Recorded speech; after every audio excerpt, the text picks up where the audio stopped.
The Manhattan Family Law Offices of Hart Associates, 2:47 p.m. The pen felt cold and heavy in my hand. Not the elegant Mont Blanc I was accustomed to, but a cheap disposable ballpoint the paralegal had provided.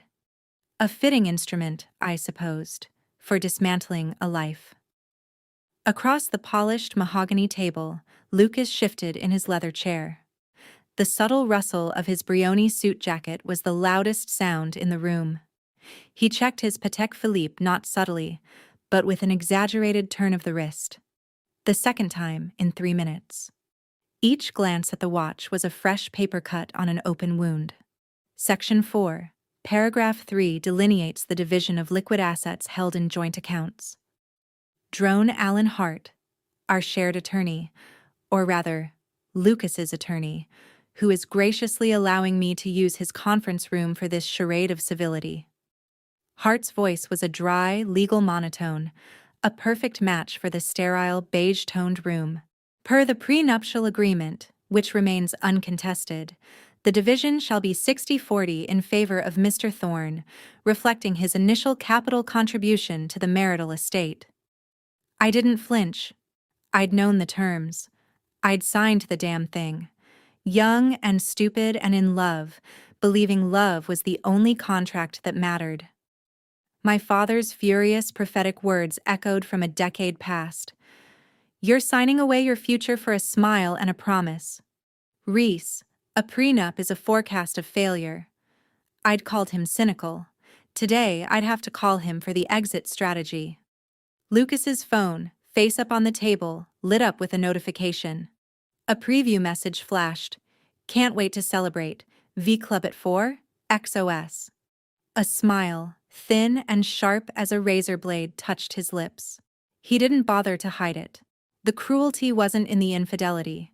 That pain had already been carved into me over months of whispers, late nights, and the unfamiliar scent on his collar. The cruelty was in the utter dismissive ease of it. I was an item on his to-do list. 1. Finalize divorce. 2. Meet Sienna. 3. Dom Perignon. My own phone, on silent, vibrated in my clutch. A single secure line message from a contact saved as Sentinel. Sentinel, heart can break. Castle cannot fall. Execute B7. Now. My breath hitched, a tiny, almost invisible spasm. B7, the final failsafe. My father's voice, crisp and commanding from 100 childhood lessons, replaced the text in my mind. When the emotional architecture collapses, the financial architecture must stand independent. Within the first 5 minutes of legal dissolution, not 6.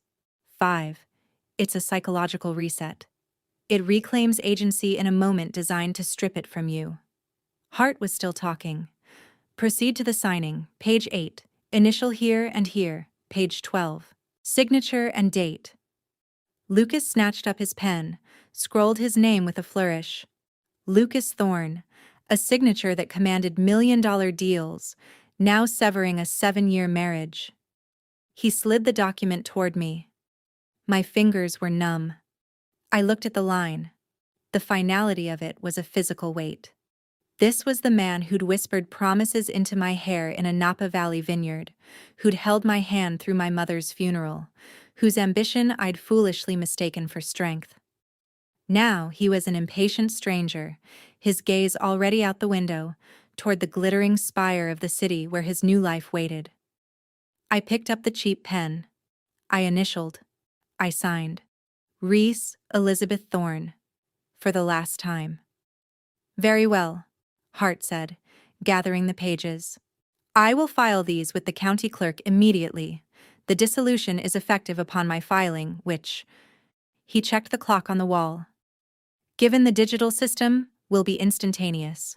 2:55 p.m. Gentlemen, ladies, you are no longer legally married. The words hung in the air. A verdict. Lucas stood up, buttoning his suit jacket. He didn't look at me. Hart, email me the confirmation. Reese, a curt, meaningless nod. My name, now just a syllable. He was out the door before the heavy oak had fully closed behind Hart and the paralegal. The silence he left behind was absolute. It wasn't peaceful. It was the ringing, deafening silence after an explosion. I was alone in the room where my marriage was officially catalogued and terminated. The castle, as my father would say, was breached. But the inner keep remained. My hands trembled now that no one could see. I fumbled for my phone, unlocking it with a fingerprint that felt alien. I opened an app, plain gray icon, no name, that Henry Sterling, my father, had installed on my phone the day I turned 18. Your fire escape, he'd called it. I'd laughed it off as another of his paranoid financial drills. The login was biometric, a retina check. The interface was Spartan. A single red button glowed in the center of the screen, labeled with cold corporate clarity. Protocol B7, marital dissolution and asset isolation. My thumb hovered over it. This wasn't just changing a password. This was a digital scorched earth policy. It would trigger a cascade of pre-programmed actions, contacting trustees, firing instructions to automated systems at 3 major banks, invoking clauses in dense trust documents Lucas had never bothered to read. It would, within minutes, sever my financial tether to Lucas Thorne as completely as the law just had. A war raged inside me. The part of me that was still Reese, the girl who loved him, screamed that this was vindictive, cruel, a step too far. The part that was Henry Sterling's daughter, the one who'd sat at his knee learning about bearer bonds and offshore shells while other kids played, hissed that it was 5 minutes too late. The part that was just me, raw and betrayed, wanted him to hurt, to feel a fraction of the destabilizing, ground-falling-away terror I felt. I thought of Sienna's text, "Can't wait to celebrate, V Club." I tapped the button. A progress bar appeared. Initiating sequence. Step 1 of 10. Primary joint operating account, Chase private client, password reset, new regeneration. A flood of alphanumeric codes scrolled. Asterisk gold PW. New PW asterisk asterisk asterisk asterisk asterisk asterisk asterisk. Security questions updated. Biometric lock added. Step 2 of 10. Thorne Capital LLC operating account, Goldman Sachs. Administrative rights revoked. My name was being stripped from authority. Lucas would remain the signatory, but a parallel hidden trustee authority, held by a Sterling family entity, would now have a simultaneous freeze/unfreeze power. Step 3 of 10. Personal line of credit, Citi, suspended. Step 4 of 10. Platinum American Express joint card, account closed. Step 5 of 10. Merrill Lynch investment portfolio, JTWROS, segregation order issued. Step 6. Step 7. Step 8.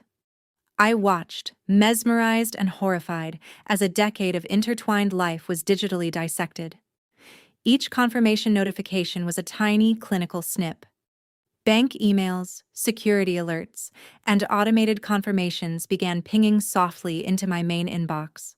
The castle's portcullis was slamming down, gate by gate, vault by vault. Step 9 of 10. Sterling Family Trust Subtrust Aurora, my separate property, full reactivation, liquidity event. This was my money, the money my mother left me, the money Lucas had always called a nice cushion, but had subtly, consistently, encouraged me to commingle for investment efficiency. It was now being pulled back into a fortress of its own, governed by laws older than our marriage. Step 10 of 10. Master command acknowledged. Protocol B7 complete.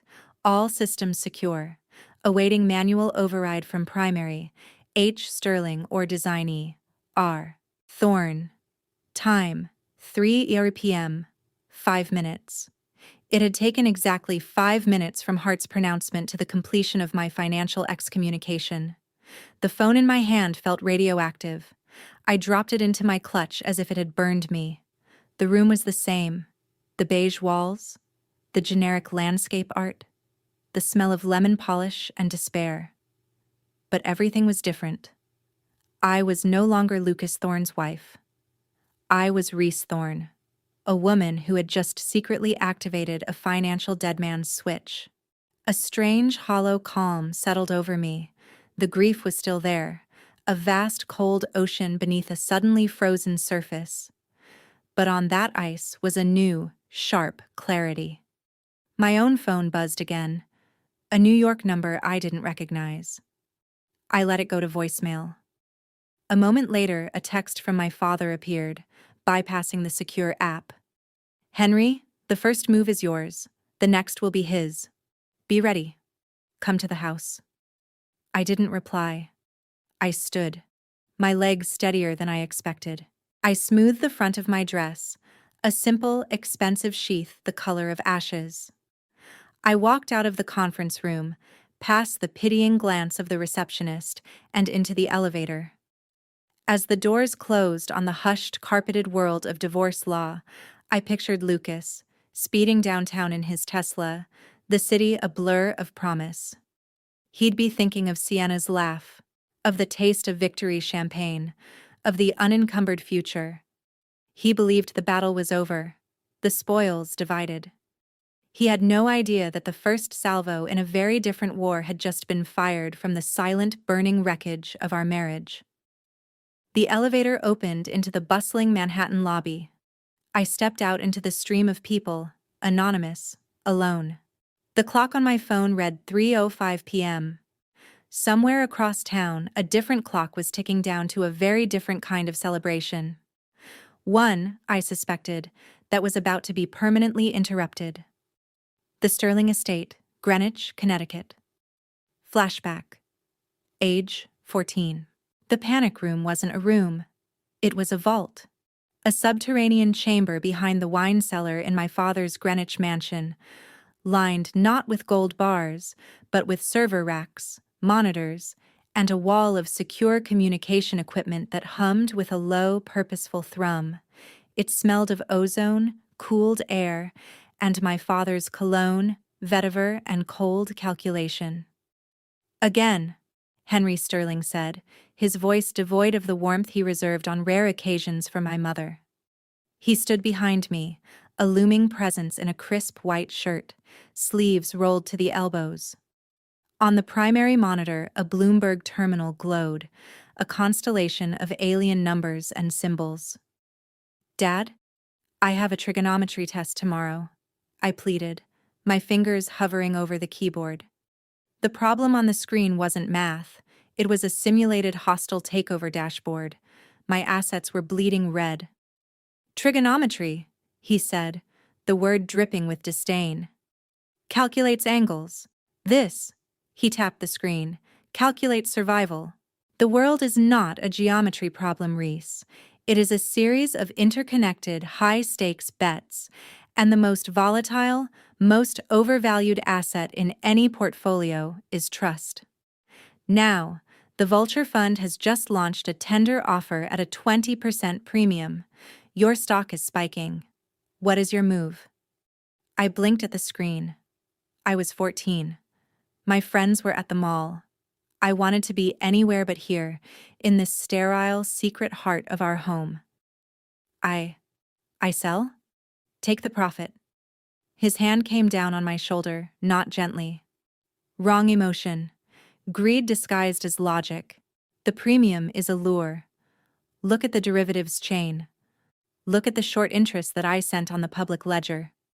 He leaned in, his pointer finger stabbing at a line of nearly invisible code in a secondary data feed. "They've been accumulating puts for months. The spike is a short squeeze they engineered. They want you to sell so they can crash it and buy the carcass for pennies. Your move is not to play their game. Your move is to change the game." "How?" I whispered, overwhelmed. "You isolate the asset. You create a poison pill-fated model." His hands flew over a separate keyboard. He pulled up a complex legal entity flowchart. "This shell company, dormant, owned by a trust your grandfather established. You activate it. You have it issue a convertible note to your main holding company, a note that dilutes to worthlessness unless a hostile entity acquires more than 15%. It's a tripwire, a financial claim or mine. You don't stop the attack. You make the cost of the attack catastrophic. He executed the command. On the main screen, the attacking fund's metrics suddenly flashed with warning symbols. Their calculated ROI plummeted into negative infinity. Simulation terminated, hostile action economically unviable, scrolled across the monitor. The heart, my father said, turning my chair to face him. His eyes were the color of a winter sea. The heart wants to sell for a quick win, or hold and hope for sentiment to change. Both are failures. The mind builds architecture that stands whether you're crying in it or dancing in it. Love, loyalty, partnership. They are variables, highly volatile, often illiquid assets, legal structures, irrevocable trusts. These are constants. You must build your constants so strong that the failure of your variables is an inconvenience, not an extinction event. Do you understand? I didn't. Not really. I understood I was cold and scared of him and desperately wanted his approval. Yes, sir. Good. Now, we drill the B plans, starting with B7, the marital dissolution protocol. Dad, I'm not even dating. And when you are, it will be too late to learn. B7 is not about distrusting a future husband, Reese. It is about respecting the institution of marriage enough to ensure its failure, should failure come, does not result in financial ruin for either party. It is the ultimate prenuptial, one he will never see. Now, memorize these routing numbers. This is the fail-safe bank in Zurich. Present day, the back seat of a town car. Crossing 59th Street, the memory dissolved, leaving the bitter aftertaste of prophecy fulfilled.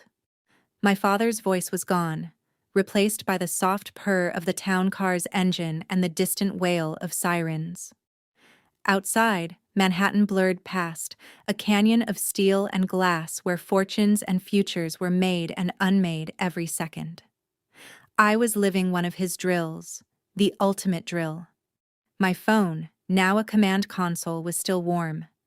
The ping of notifications had become a steady, soft percussion. I forced myself to look. Subject: Important account notification. Chase private client. Dear Ms. Thorne, your online banking password has been successfully reset as requested at 3:14 p.m. Biometric authentication is now enabled on all new sessions. Subject: Change of authority. Thorne Capital LLC PR Standing Instruction S77 held by Sterling Fiduciary Services. Administrative rights for user R. Thorne have been revoked.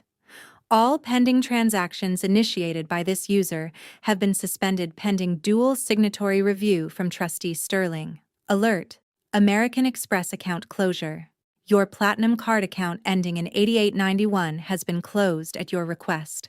Any recurring charges will be declined. Security verification. Merrill Lynch segregation order has been placed on portfolio JT455889. Assets are being allocated per the terms of the Sterling Thorne Partition Trust. Expected completion: 4 hours. With each email, a tether snapped.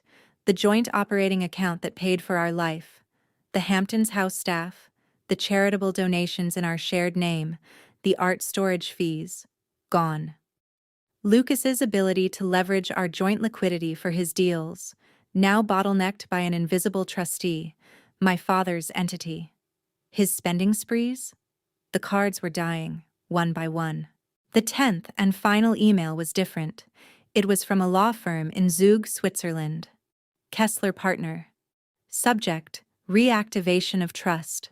Aurora liquidity provision, Herr Gerd Frau Thorne. Pursuant to the directives of Protocol B7, we confirm the full reactivation of the Aurora subtrust per the wishes of the late Gisela Sterling. The liquidity event you requested has been executed. A sum of $12,150,000 USD has been wired to the designated account at Bank Vontobel Zurich, under your sole control. The remaining assets within the trust remain invested per the conservative growth mandate. Please find the transaction summaries and new authority documents attached. All future communications will require the physical token delivered to you in 2018. MIT Freundlichen Grüßen, $12,750,000. My money, my mother's money, the cushion. It was now a life raft the size of a yacht. A wave of nausea, this time from a dizzying sense of power and profound loneliness, washed over me. This was the architecture, the constants. It felt less like a castle, and more like a very clean, very empty prison. The car phone buzzed. The driver, a man named Leo who had been with my father for 20 years, answered. Yes, sir. A pause. She's here. He passed the handset back to me. Reese. My father's voice. No greeting. No. How are you holding up? Just my name. A demand for a situational report. It's done, I said, my voice surprisingly flat. B7 is complete. The Zurich funds are released. Good. I could hear the sound of a pen tapping on his desk. The emotional cost is high. Acknowledge it. Then wall it off. It is data. It is not actionable intelligence for what comes next. What comes next, Dad? I asked, a sliver of the scared 14-year-old creeping into my tone. He's going to be furious. This isn't just separating accounts. You've put a chokehold on his business. I've installed a regulator on a reckless engine, he corrected, his tone clinical. Lucas Thorne has been using your joint financial credibility as a covert line of credit for 18 months. Riskier and riskier plays. Margin calls disguised as capital investments. The joint assets were becoming a backstop for his hubris. B7 removed the backstop. The engine will now have to run on its own fuel. If it's as sound as he claims, it will continue.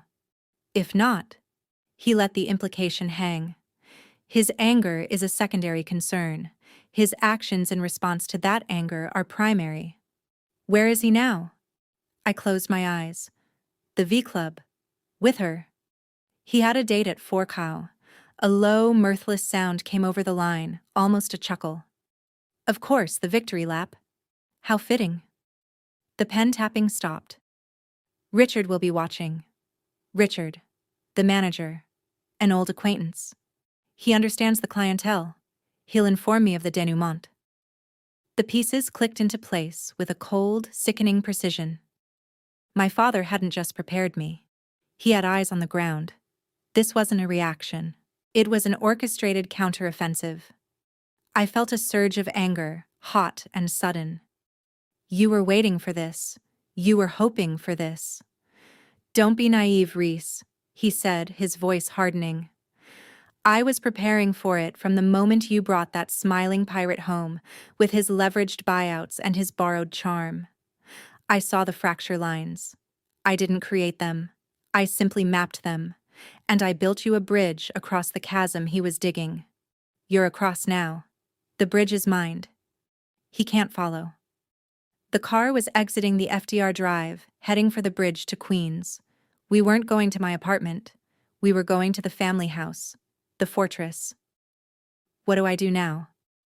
The question felt small, lost in the vast engineered machinery of his plan. You come home. You let the first wave break. You do not answer his calls. You do not respond to his lawyers. You let Hart handle the noise. You grieve, if you must, but you do it behind walls I built for you. Then, in a day or two, you start to think about what you want to build next. The Aurora Trust is not an end. It's a foundation. Your mother's foundation. He hung up. No goodbye. Just a click, and the hum of the open line.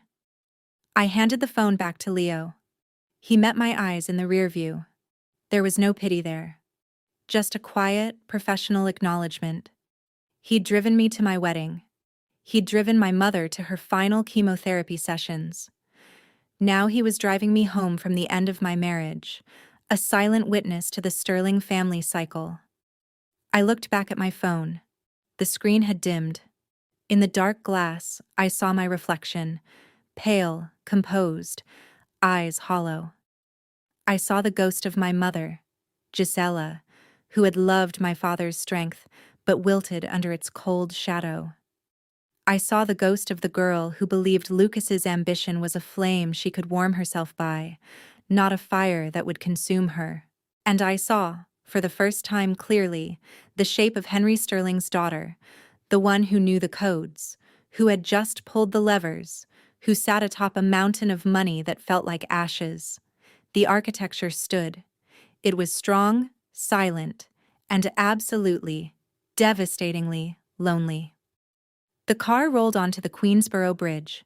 The city receded behind me, a glittering diorama of triumphs and disasters. Somewhere in its heart, in a gilded room, my husband, my ex-husband, was raising a glass to his new beginning. He was toasting his freedom, his future, his stolen joy. He didn't know yet that the glass was about to be dashed from his hand. The first hint of the coming storm was likely just reaching him. A confused frown from a sommelier. A discreetly whispered apology from a maitre d'.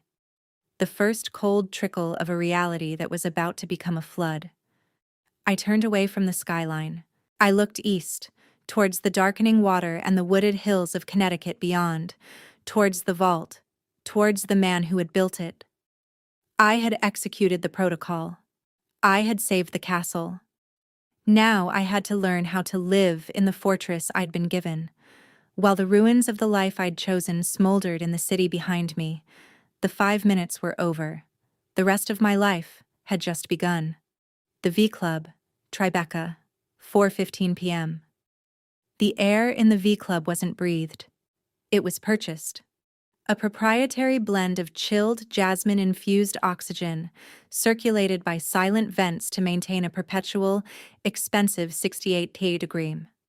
The lighting was engineered too, a soft golden twilight that flattered skin and made crystal sparkle with an inner fire. It was a habitat for a specific species, the newly, triumphantly rich. And Lucas Thornfeld, as the heavy, soundproof door whispered shut behind him, felt that he had finally fully evolved to belong here. "Mr. Thorne, Sienna, your table is ready." Richard, the managing director, materialized as if conjured. He was a man of indeterminate age, with silvered temples, a Savile Row suit that seemed to melt into the shadows, and eyes that missed nothing while seeming to look at nothing at all. He gave a shallow, perfect bow, not subservient, but accommodating. A master of the universe, accommodating another. "Richard," Lucas said, clapping the man on the shoulder, a gesture of forced camaraderie. "The usual, but tonight, we're not in the corner. We want the center. The Fontaine table." A microscopic flicker in Richard's impassive gaze. The Fontaine table sat beside a wall of liquid glass, behind which water cascaded in a silent, shimmering curtain, lit from below by shifting colored LEDs. It was the most visible, most coveted spot in the club. It was also, as members knew, where one went to be seen celebrating, or to be seen drowning. "Of course, sir. A moment." Richard glided away, speaking softly into the mic hidden in his cuff. Sienna, draped in a backless, silver-gray dress that seemed painted on, let out a low, appreciative hum. Her hand, nails like polished obsidian, slid up Lucas's arm. "The center. I like that. No more hiding in corners, right, darling?" Her voice was like smoke and honey. "No more hiding," Lucas affirmed. The words a balm on the lingering, petty irritation of the afternoon. The sterile law office, Reese's pale, stoic face, the ridiculous formality of it all. It was done. Sliced away. Clean. Now, the reward. He led Sienna through the club. A few heads turned. A hedge fund manager whose name he couldn't recall gave a slight, knowing nod. A socialite whose face was familiar from page 6 offered a thin, possessive smile. Lucas felt it. The shift. He was no longer Lucas Thorne, ambitious entrepreneur with a pretty, quiet wife from a good family. He was Lucas Thorne, unshackled, ascending, with a trophy worthy of his new altitude on his arm. The Fontaine table was a masterpiece of minimalism, a single slab of black marble, two low, deep armchairs the color of charcoal suede. Richard held Sienna's chair, then Lucas's. Philippe has prepared the menu, but perhaps you'd like to begin with something to set the tone. His inflection made it clear the something was not a question of what, but of how much. Cru Clos d'Ambonnet, Lucas said, not looking at the menu. The 2004. And tell Philippe to make a case for two. The best. No limits. Richard's smile was a professional curve. An excellent choice. The Aero 4 is a masterpiece. One moment. He vanished. Sienna's eyes glittered in the shifting light from the water wall. Krug. I was thinking we'd start with the Cristal. But ambitious. I like it even more. She leaned forward, the table between them doing nothing to diminish the intimacy of the pose. To new beginnings and to forgetting the old ones. She clinked her water glass against his. The champagne arrived in a spectacle. Not just a bottle, but a ceremony. A senior sommelier, white gloves, a ritual of presentation, tasting, pouring. The first sip was liquid gold, complex, explosive. It tasted like victory, like money, like freedom. To us, Lucas said, his voice thick with the moment, the Krug, the setting, the beautiful woman drinking him in. It was the perfect antidote to the sterile legalities of the afternoon. He pushed Reese from his mind. Her quiet dignity in the lawyer's office now seemed like weakness. Her refusal to fight, to scream. It was a lack of passion. Sienna was all passion, all fire. She understood the language of conquest. The omakase unfolded like a predatory ballet. Uni flecked with gold leaf. Otaro so rich it melted into memory. Truffle shaved over wagyu like black snow. Each course was presented with reverent silence, each a tiny, exquisite fortune consumed in 2 bites. Sienna laughed, a bright, ringing sound that drew more glances. She fed him a piece of tuna with her fingers. He let his hand rest high on her thigh under the table. The Krug bottle emptied. Lucas, without consulting the list, ordered a second, then a third. You know, Sienna purred, halfway through the third bottle, her cheeks flushed. I saw the most breathtaking necklace at Graff last week. A waterfall of emeralds. It made me think of this room, of this water. She gestured lazily at the cascading wall.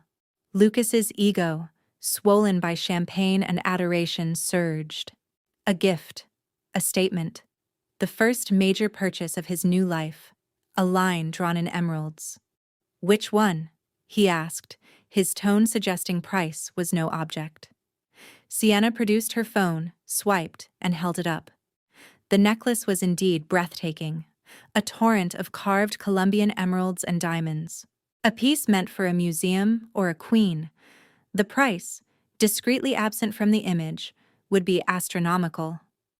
Consider it a housewarming gift, Lucas said, the champagne making him expansive. For the new penthouse. We'll go tomorrow. Sienna's smile could have powered the city. Darling, you're too good to me. She leaned in for a kiss, tasting of champagne and caviar. It was during the kiss that Lucas noticed Richard, standing a respectful distance away, his posture a notch too still. He broke away, a flicker of annoyance crossing his face. Richard? Something wrong? Richard glided forward, the picture of serene apology. 1,000 pardons for the intrusion, Mr. Thorne. A minor matter. The Graff piece Sienna mentioned. We have a relationship with the house. As a courtesy to our members, we can often facilitate after-hours acquisitions. He held up a slim tablet. If you wish, I can have it brought to the club tonight, for your private viewing. A celebratory purchase deserves a celebratory setting. Lucas swelled with the magnitude of the offer. This was it. The pinnacle. Buying $1 million necklace on a whim, in a private club, surrounded by envious eyes. This was the life he clawed for. Do it, he commanded, waving a hand. Very good, sir. I will need a card for the preliminary hold. A formality. Of course. Richard offered the tablet, a discreet credit card reader attached. Lucas, without a second thought, pulled the black titanium Centurion card from his wallet. His flagship. The card that had never, ever been declined. He tapped it on the reader. A soft, polite beep. A red light blinked. Richard's expression didn't change. A slight connectivity issue, perhaps. Let me try again. He performed a small ritual with the tablet. Could you tap once more, sir? Lucas did, more firmly this time. Beep. Red. A faint line appeared between Richard's perfectly groomed eyebrows. My apologies. The system can be temperamental. Perhaps another card? Annoyance, sharp and hot, cut through Lucas's champagne haze. He pulled out his palladium card. Tap. Beep. Red. His Visa Infinite. Beep. Red. His backup Amex. Beep. Red. Silence descended on their little island of celebration. The gentle splash of the water wall seemed suddenly loud. Sienna's smile had frozen, her eyes darting between Lucas's face and the offending tablet. This is absurd, Lucas snapped, his voice louder than intended. A few heads turned at nearby tables. There's nothing wrong with my cards. Run them again, manually. Of course, sir. Richard's voice was a study in calming oil. He produced a physical imprinter and a paper slip, an archaic device in this temple of technology, kept for precisely such emergencies.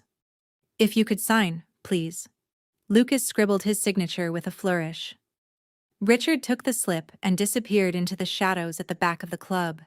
The minutes stretched. The champagne in Lucas's glass lost its sparkle. Sienna sipped her water, not looking at him. The earlier heat between them had cooled into a brittle tension. Richard returned. His face was a mask of profound, practiced regret. Mr. Thorne, my most sincere apologies. The authorization was declined. I spoke directly to the authorization line for your Centurion account. They indicate the account has been closed at the cardholder's request. The other cards? Similar issues. Temporary holds, account closures. He let the sentence hang, heavy with unspoken meaning. Closed?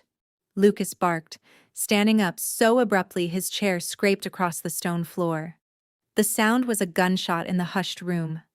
All pretense of discretion was gone. Every eye in the vicinity was on them. That's impossible. I used that card this morning. There's a mistake. Get your manager. Get the goddamn bank on the phone now. Richard didn't flinch. He stood his ground, the immovable object to Lucas's irate force. I am the manager, Mr. Thorne, and I have spoken to the bank. The instructions, I am afraid, are quite clear and quite recent. His gaze, for the first time, held a flicker of something that wasn't deference. It was pity, laced with a cold, professional finality. The representative mentioned a Protocol B7 being invoked at approximately 3 p.m. today. Does that mean anything to you, sir? The words hit Lucas like a physical blow. 3 p.m. Protocol B7, the timestamp from Hart's email. The divorce was final at 2:55. 5 minutes later, Reese, the image of her in the lawyer's office, pale and silent, clutching her phone. Not in grief, in execution. The cold, dead look in her eyes. It hadn't been shock, it had been focus. A torrent of understanding, icy and brittle, flooded him. The joint accounts, the credit lines, the operating capital for Thorne Capital that was tied to their joint liquidity covenants. It wasn't just a declined card. It was a system-wide shutdown, initiated by her, or more likely, by that puppeteer father of hers. His face drained of blood, then flushed a dangerous purple. The humiliation was a live wire, sparking and sizzling in the opulent air. He could feel Sienna's stare, sharp with sudden calculating reassessment. He could see the other members watching, whispers beginning behind raised hands, their expressions a mixture of shock and delicious schadenfreude. "This is a mistake," he hissed, the force gone from his voice. replaced by a desperate, ragged edge. A technical error. I have 10 million in liquidity just sitting. Sir, Richard interrupted, his voice dropping to a tone both quiet and utterly unyielding. It was the tone used to explain the facts of life to a child throwing a tantrum in a museum. The bill for this evening, the champagne, the omakase, it comes to 99,850, with discretionary gratuity 119,820. How would you like to settle the account? 120,000. The number hung in the air, monstrous, absurd, for a dinner that was now ashes in his mouth. He had maybe 3,000 in cash in his wallet. He possessed no means to cover that sum. Not at present, not with his cards now rendered useless plastic in his pocket. Sienna deliberately placed her napkin on the table. The soft sound of linen against marble felt conclusive. Lucas, she stated, her voice stripped of its usual smoky allure, now taut and thin. Fix this. He was cornered. The meticulously constructed edifice of his new life, so dazzling and solid mere moments ago, had revealed itself as a precarious house of cards. And Reese, or rather that scoundrel Henry Sterling, had just dislodged the crucial foundational card. Richard stood by, a monument of polite, unyielding expectation. The water feature cascaded silently behind him, a stark, almost mocking contrast to the frozen tableau before it. The festivities had concluded. The victory parade had abruptly ended in a public, spectacular downfall.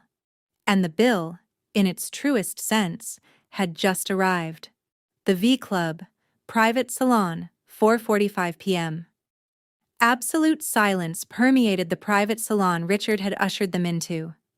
It was a stark, soundproof counterpoint to the humiliating thrumming Lucas still felt coursing through his veins.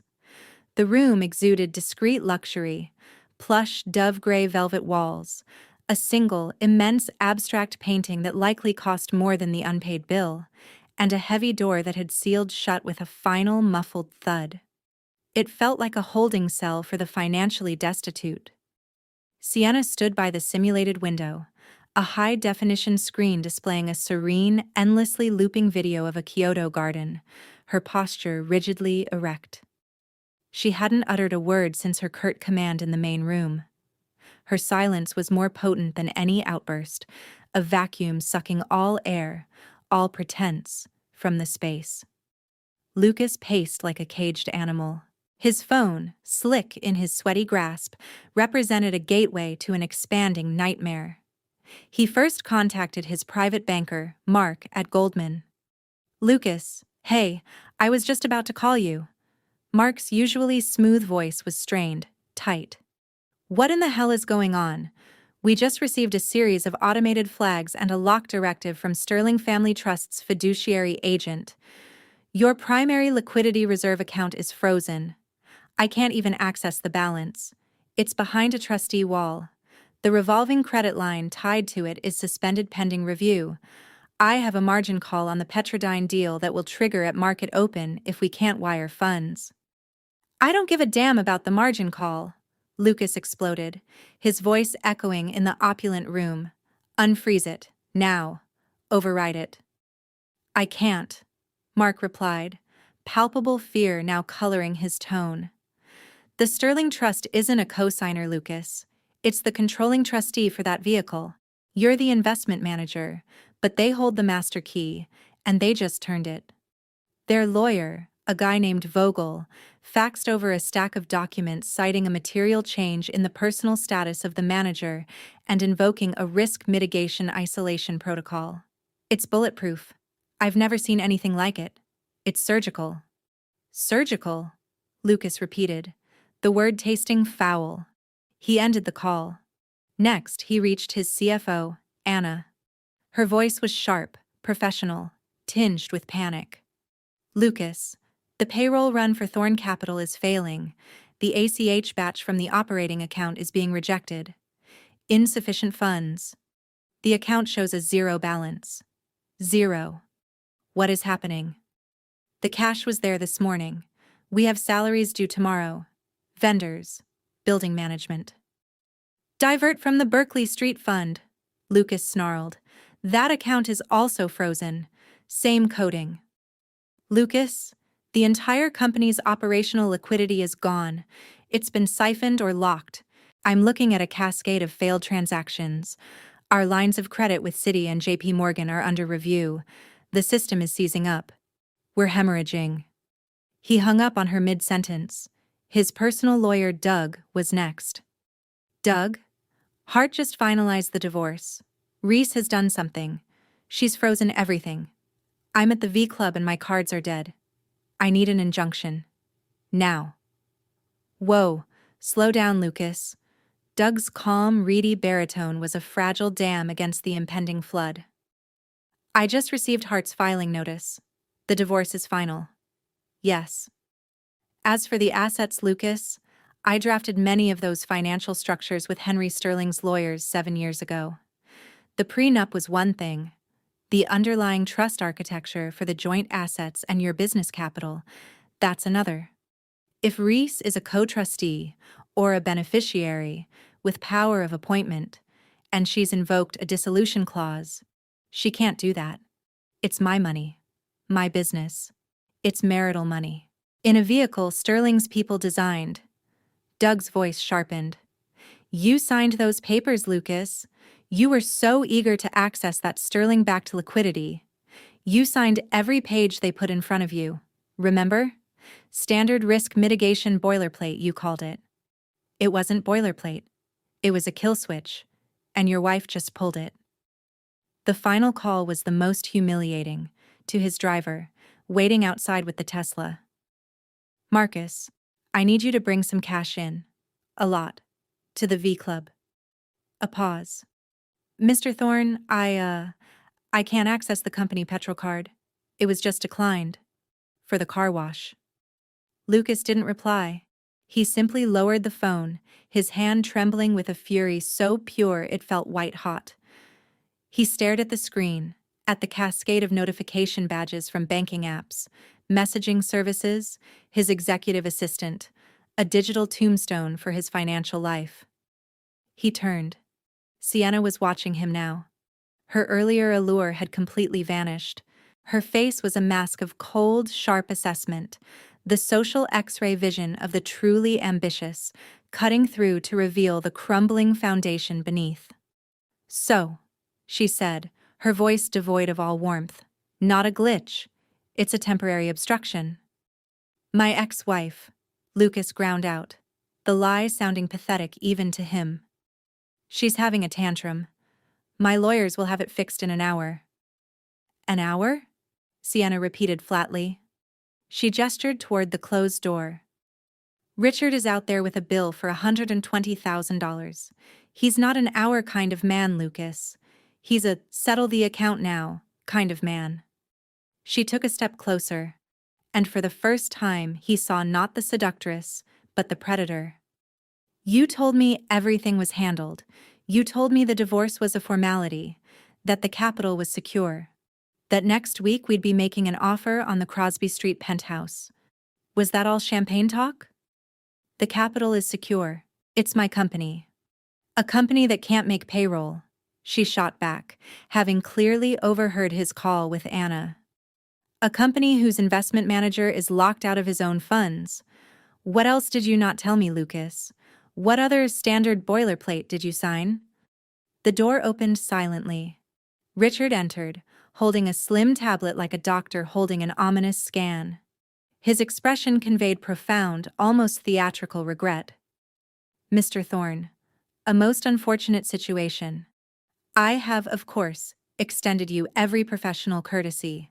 However, the club's policies on unsettled accounts of this magnitude are quite strict. He placed the tablet on a low table. The screen displayed the itemized bill in stark, elegant font. The number at the bottom glowed, accusatory. We have been unable to secure authorization by any of your listed payment methods. I have also taken the liberty of contacting the billing address on your membership application, the Thorne Capital offices. The call was inconclusive. Lucas inferred inconclusive meant they called his office, and Anna, amidst the liquidity crisis, had likely panicked. "I will have the funds wired first thing in the morning," Lucas said, mustering every ounce of crumbling authority he had left. "You have my word as a member in good standing for 5 years." "Your standing, sir, is currently under review," Richard said softly. "As for the morning, I am afraid immediate settlement is required. Alternatively," he continued, his gaze flicking to the Patek Philippe on Lucas's wrist, "we can arrange for a secured asset to be held as surety while you rectify the situation." The insult was so profound, so deliberately delivered, that Lucas saw red. He was being asked to surrender his watch, like a drunk in a dive bar in front of Sienna. Rage stripped him of all caution. He snatched his phone, his thumb jabbing at Reese's name in his favorites. It rang once, twice. He braced for her tearful voice, her guilty apologies. The line clicked. "Hello, Lucas." Her voice. It wasn't tearful. It wasn't angry. It was calm. Deeply, unnervingly calm. The calm of a surgeon after the first incision. It poured ice water on his fury, leaving only a sputtering, confused steam. "What the hell have you done, Reese?" he roared, abandoning all pretense. Sienna watched, a cynical arch to her eyebrow. Richard stood, a silent, attentive witness.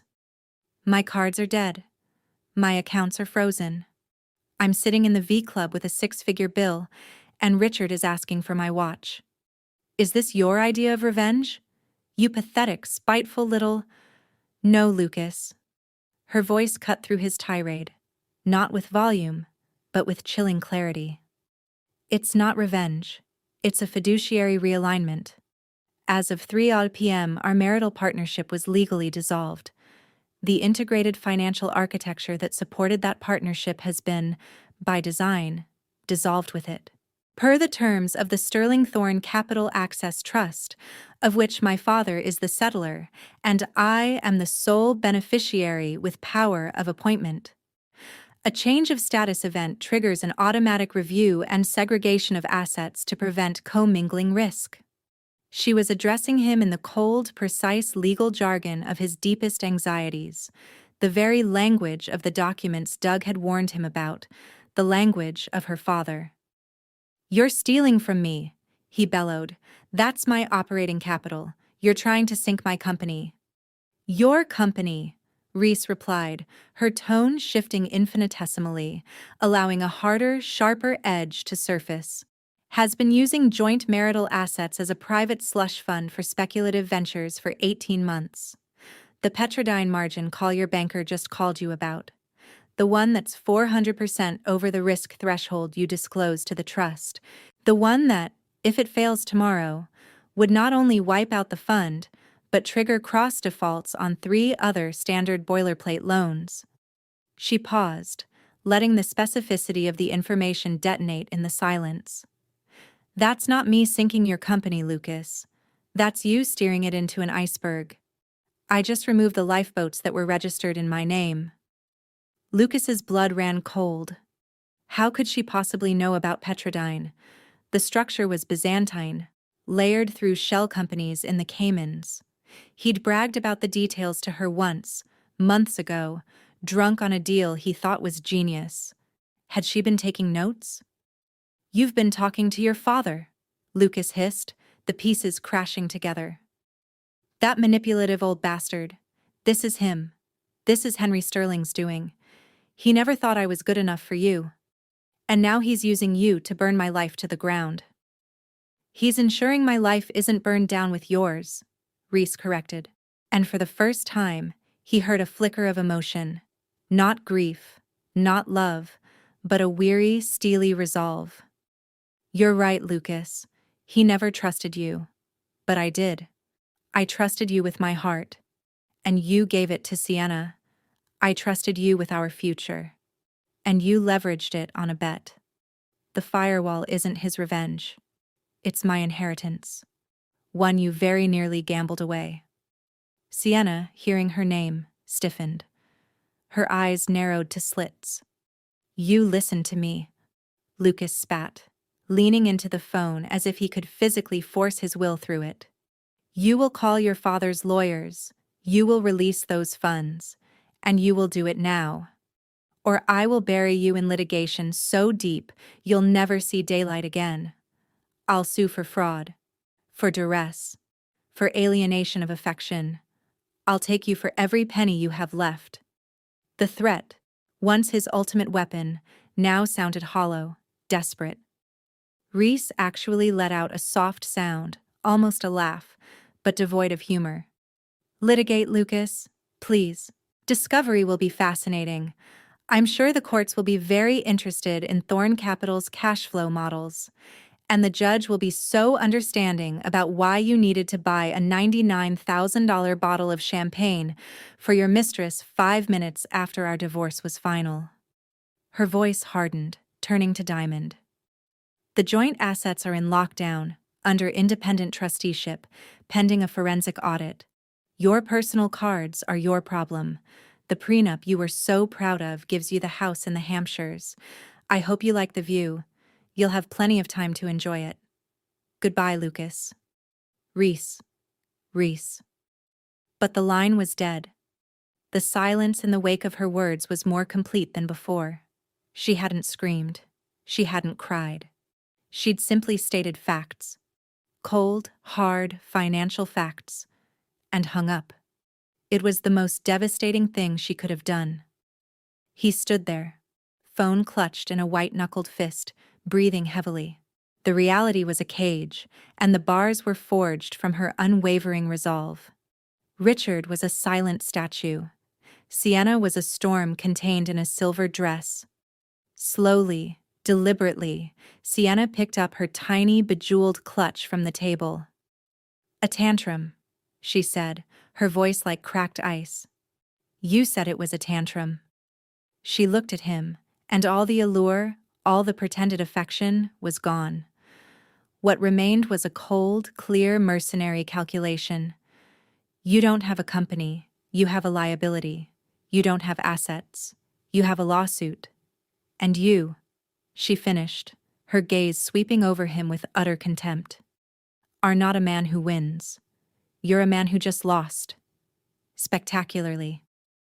She walked to the door. Richard, ever the professional, opened it for her without a word. She didn't look back. "Sienna," Lucas called out, the plea in his voice disgusting him even as it left his lips. She paused in the doorway, a silhouette against the club's muted glow. "Good luck with the watch, Lucas," she said. And then she was gone, her heels clicking a final, dismissive staccato on the marble floor before the sound was swallowed by the club. Lucas was alone, truly alone. The hum of the hidden air vents was the only sound. Richard waited, patient as death. "The watch," Lucas finally croaked, the fight utterly gone, replaced by a hollow, ringing shame. He fumbled with the platinum clasp of the Patek Philippe. His hands shaking, it came free. He held it out, the masterpiece of engineering and status feeling absurdly heavy, grotesquely meaningless. Richard took it with a white-gloved hand, as if accepting a contaminated item. He placed it on the tablet next to the bill. "We will hold this for 48 hours, Mr. Thorne, at a valuation of $80,000, pending settlement of the balance plus a holding fee. A courier will deliver a receipt to your office. Will you be requiring a car?" The final, elegant twist of the knife. Lucas had arrived in a $100,000 Tesla. A king. He would leave in a taxi. A pauper. He shook his head. Richard gave a slight, final nod. "Then I will see you to the service entrance. The main lobby is rather occupied at the moment." The implication was clear. His disgrace was to be hidden, but not absolved.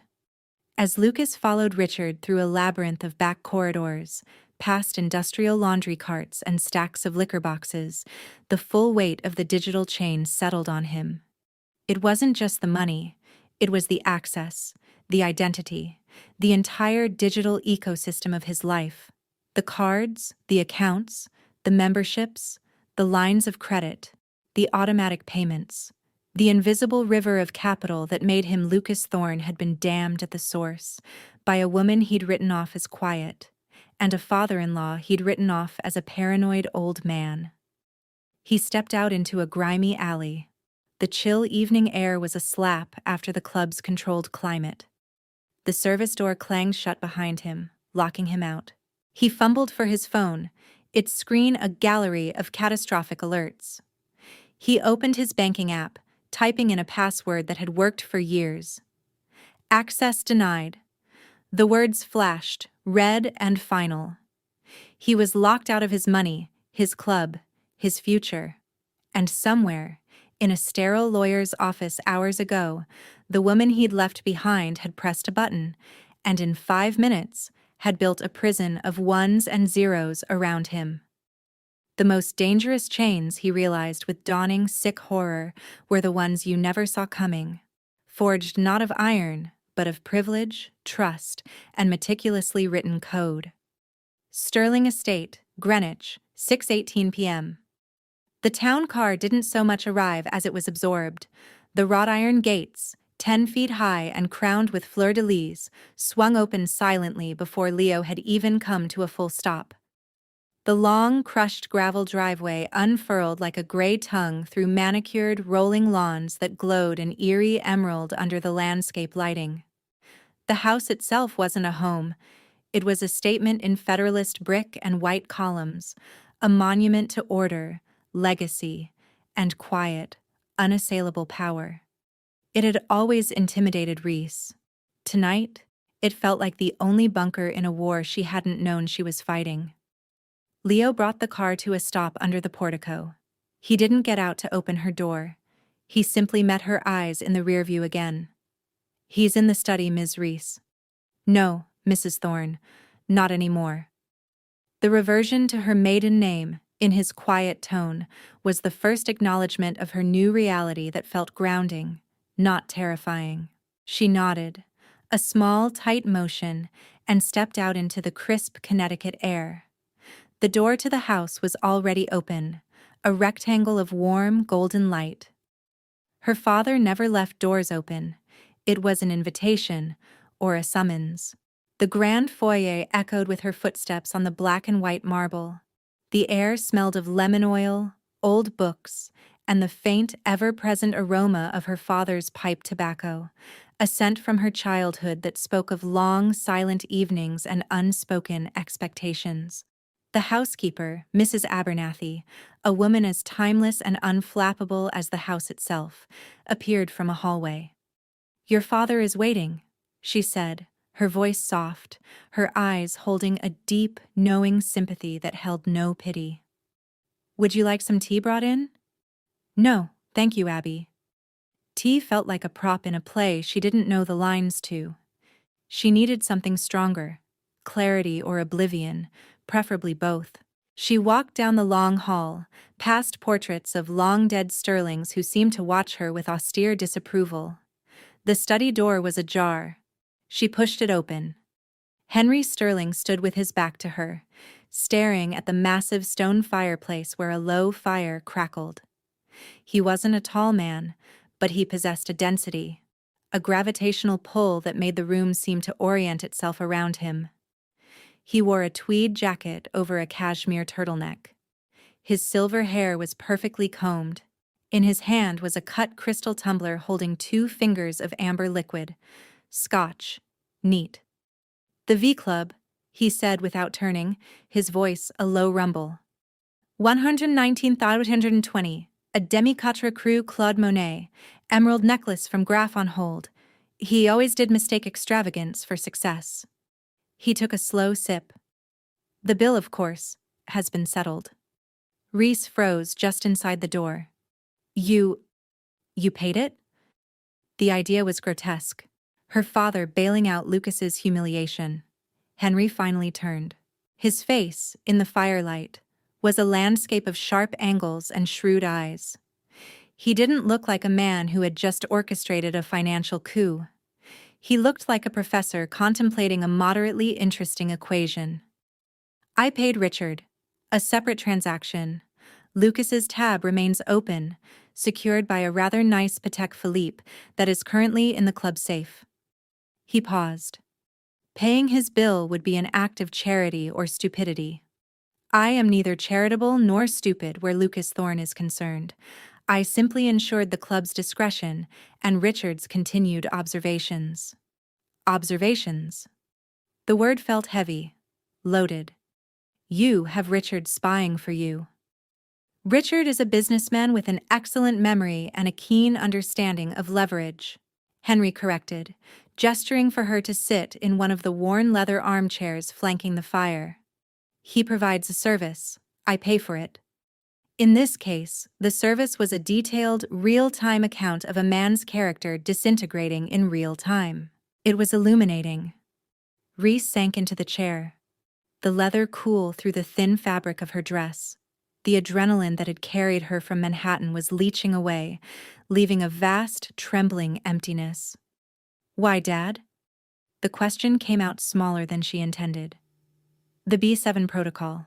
The locks. I get that. Protecting the assets. But the rest of it, the spectacle, letting him walk into that trap. You knew. You knew he'd go there. With her. And you knew I knew he would attempt to monetize his freedom immediately, Henry finished, sitting in the chair opposite her. He placed his glass on a side table with a precise click. It was a 94% probability based on his behavioral pattern. The location was incidental, though poetic. The purpose was not humiliation, Reese, though I won't deny a certain poetic satisfaction. He leaned forward, his elbows on his knees, his gaze pinning her. The purpose was acceleration and illumination. Acceleration of what? Of his inevitable collapse. Henry's voice was utterly calm. Lucas Thorne is not merely an adulterer, he is a financial arsonist. He has been playing a shell game with debt and other people's money since the day you met him. Your joint assets, your name, the implicit backing of my network, these were the oxygen for his fire. B7 didn't just protect you. It removed the oxygen. Reese stared into the fire, seeing not flames, but Lucas's purple, furious face in the V-Club's private room. He said he'd sue, bury me in litigation. Henry waved a dismissive hand. He'll try. His lawyer, Doug Ebersol, is competent but unimaginative. He'll file for an emergency injunction to unfreeze the operating accounts, citing irreparable harm to his business. He'll lose. The trust documents are ironclad. Vogel drew them up. They've been stress-tested against far sharper minds than Lucas's or Doug's. He took another sip of scotch. The litigation will, however, trigger discovery. And discovery, my dear, is where the real fire starts. A cold knot formed in Reese's stomach. What do you mean? Henry studied her for a long moment, as if deciding how much of the chessboard to reveal. For the past 14 months, he said, his voice dropping, Lucas has been using Thorne Capital as a conduit for a series of highly speculative, deeply questionable investments. Not just risky, illegal. His gaze hardened. Funneling money through shell companies in the Caymans and the UAE into ventures that are, at best, sanctions adjacent. At worst, outright money laundering for a consortium based in Eastern Europe. The words hung in the air, too large, too dark to process. Money laundering? Lucas? He's greedy, Dad. Not a criminal. The line is often invisible to those who choose not to look, Henry said, his eyes like flint. I had my suspicions when he started pushing to commingle your Aurora Trust assets with his fund's capital. I had an analyst look into the Petrodyne deal. The due diligence was a fiction. The cash flows were circular. The counterparties were ghosts. It's a house of cards, Reese, and the foundation is rotten. He stood and walked to his desk, a monolithic slab of mahogany. He opened a drawer and pulled out a thin, unmarked manila folder. He handed it to her with trembling fingers. She opened it. Inside were not reams of paper, but a few stark documents. A wire transfer record showing $5 million from a Thorn Capital vehicle to an entity called Black Sand Holdings Ltd. in the Caymans. A second sheet showed Black Sand wiring for $8 million to a shell company in Cyprus. A third document was a corporate registration for a Cypriot company called Nemean Imports. The listed business activity was agricultural equipment. Scribbled in the margin, in her father's precise hand, was Nemean linked to Viktor Orlov's network. Suspected sanctions evasion. Narcotics proceeds. Viktor Orlov, Reese whispered. The name was a bogeyman from financial crime headlines, a Russian oligarch with alleged ties to the Kremlin and darker, more violent enterprises. Lucas either knew and didn't care, blinded by the promised returns, Henry said, his voice like gravel, or he was willfully ignorant. Legally, it makes little difference if the SEC and the Justice Department come knocking, and they will. The Petrodine deal is the weakest link. The margin call tomorrow will break it.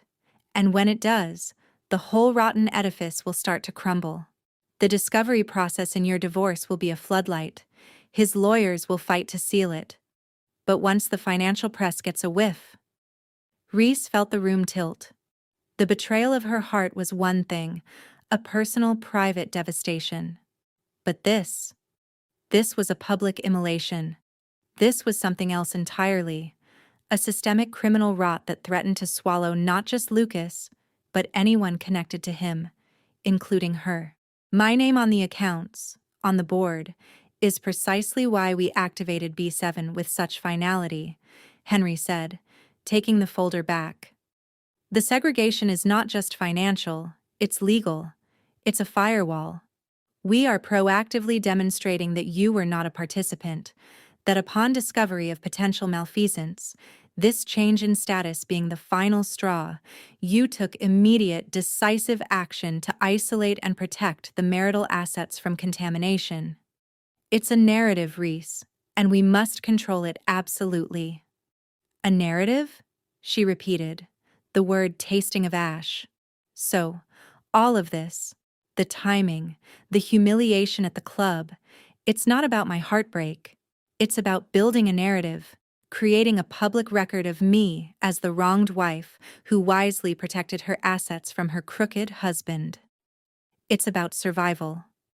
Henry's voice cracked through the room like a whip, startling her. For the first time that night, real emotion flashed in his eyes, not anger, but a fierce, protective ferocity. Do you think this is a game? Do you think Viktor Orlov and his associates file lawsuits?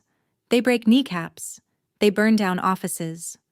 Or, if they're feeling civilized, they use the justice system to seize everything you have and put you in a cell. Lucas has entangled himself with very dangerous people. The financial collapse is the least of his worries. My concern is that the shrapnel doesn't hit you. He took a breath, mastering himself. When he spoke again, it was quieter, but no less intense. Yes, I am building a narrative, a defense. The spectacle at the V Club. That was a message, not just to Lucas, to anyone watching. It says, Lucas Thorne is isolated, his credit is gone, his allies are fair weather. He is a man alone, facing the consequences of his own stupidity. It makes him a less appealing target for rescue, and a more appealing target for sacrifice. His partners will see a sinking ship. They will distance themselves, or they will try to scavenge what's left before it goes under. Either way, their focus will be on him, not on the ex-wife who has already locked her doors and posted guards. Reese stared at him, seeing the man behind the strategist, the father who had built her a gilded cage, then, when the wolf was at the door, had revealed the cage was a fortress, a cold, brutal, unfeeling fortress. You used me, she said, the realization dawning with a terrible clarity. The divorce, my heartbreak. It was the perfect trigger, the perfect material change in status. You've been waiting for this. You needed me to pull the trigger on B7 to start the clock on his exposure. Henry didn't deny it. He met her gaze squarely. I saw the trajectory. I prepared the lifeboat. I couldn't force you into it. You had to choose to get in. His infidelity, his choice with the Sienna woman, that was the catalyst. It made the choice for you. It made you see him for what he is, a man who confuses appetite for ambition, and who mistakes other people's capital for his own genius. He softened, just a fraction. I am sorry for the pain, Reese, truly. But I will not apologize for doing what was necessary to keep you safe from the storm he's a-brewing. The weight of it all pressed down on her, the betrayal, the manipulation, the cold, chess-like calculation of it all. Her father had seen the avalanche coming and had quietly been building a shelter, using the very bricks of her crumbling marriage. She felt like a pawn, a protected, cherished pawn, but a pawn nonetheless. What do I do now? She asked, her voice a hollow echo in the grand room.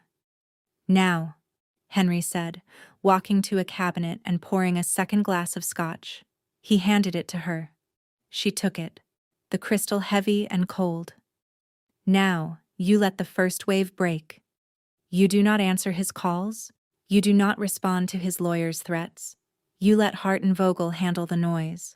You stay here, behind these walls, until the initial shock passes. And then? She asked, taking a burning sip, the alcohol doing nothing to warm the ice in her veins. Henry looked at her, and for a fleeting second, she saw not the ruthless strategist, but the man who had taught her to ride a bike, who had held her at her mother's funeral. And then, my dear, you decide what Reese Sterling wants to build from the foundation your mother left you. The Aurora Trust is not an end. It is a beginning. But first, he said, his gaze turning back to the fire, his face hardening into its familiar, implacable lines. First, we must survive the coming storm. Lucas is a cornered animal, and cornered animals are at their most dangerous. He will lash out, not just with lawyers, in other ways. Be ready. Outside, the wind picked up, moaning in the great old trees that surrounded the Sterling estate. Inside, in the firelit study, father and daughter sat in silence, one holding a scotch, the other holding the shattered pieces of her old life, waiting for the tempest that the other had set in motion to finally make landfall. The game was in play, and the first move, the devastating, humiliating check, had just been delivered in a private room at the V Club.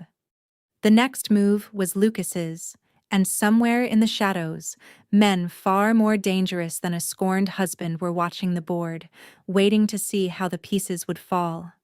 The Sterling estate dawned. Next day, sleep was a foreign country Reese had been denied a visa to. She'd spent the night in her old room, a museum of a past life, writing trophies, faded photos of boarding school friends, a collection of first-edition novels her mother had loved. The four-poster bed was achingly familiar, yet she felt like a ghost haunting it. Her phone, charged and silent on the nightstand, was a live grenade she was afraid to touch. The temptation to look at the news, at social media, at the torrent of messages she'd surely received, was a physical itch.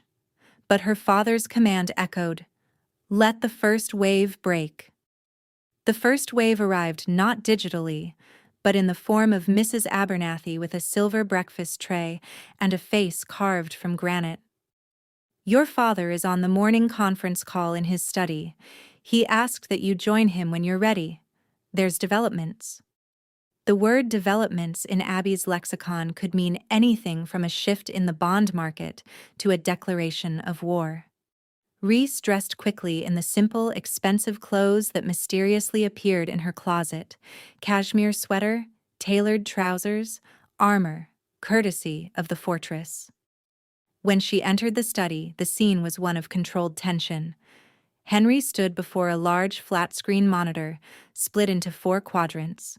2 showed financial news feeds muted, tickers scrolling. A third held a live video conference with 2 men, David Vogel, the family's lead counsel, a man with the tired eyes of a bloodhound who'd seen every trick, and Alan Hart, her divorce attorney, looking uncharacteristically harried. The fourth quadrant was a live transcript feed, words appearing in real time. Filing the motion for an emergency temporary restraining order and preliminary injunction in 90 minutes, Hart was saying, his voice tinny through the speaker. Ebersol is claiming irreparable harm. He's alleging financial sabotage, duress, and is hinting at a motion to set aside the prenup based on undue influence from Mr. Sterling. Hart glanced off screen, uncomfortable. Vogel didn't blink. Let him. The prenuptial is ironclad. It was negotiated at arm's length, with independent counsel for both parties. Lucas's counsel at the time was enthusiastic about its terms. The undue influence argument is a Hail Mary. The financial controls are governed by separate trust instruments. Our filing is already drafted. A motion to compel arbitration for the trust agreements, and a cross motion for sanctions against Thorne for frivolous litigation. We also have the preliminary findings from our forensic accountant. Vogel's expression was grimly satisfied. The commingling and questionable transfers are even more egregious than we suspected. If this goes to discovery, Lucas won't have a business left to save. Henry turned as Reese entered. Good. You're here. Sit. It wasn't a suggestion. He pointed to the transcript feed. This is a live capture from a media monitoring service. Watch. Words scrolled up. Source: dailyintelligencer.com. Gossip headline: Party's over. Tech was Lucas Thorne left with massive bill. Watch as collateral after divorce day. Blowout. Excerpt: Sources inside the exclusive V Club tell us that newly single tech entrepreneur Lucas Thorne's celebration with socialite Sienna Ross hit a major snag last night when his black card was repeatedly declined on a bill approaching six figures. Club manager Richard was forced to hold Thorne's expensive Patek Philippe as collateral. Source: Market Hound. Finance blog Rumor Mill. Thorne Capital in liquidity squeeze? Multiple reports of failed payroll, margin calls. Word on the street is divorce triggered a change of control clause in key funding vehicles, freezing operating capital. Is the high-flying VC firm about to crash? Source: at Finance Guru, Twitter.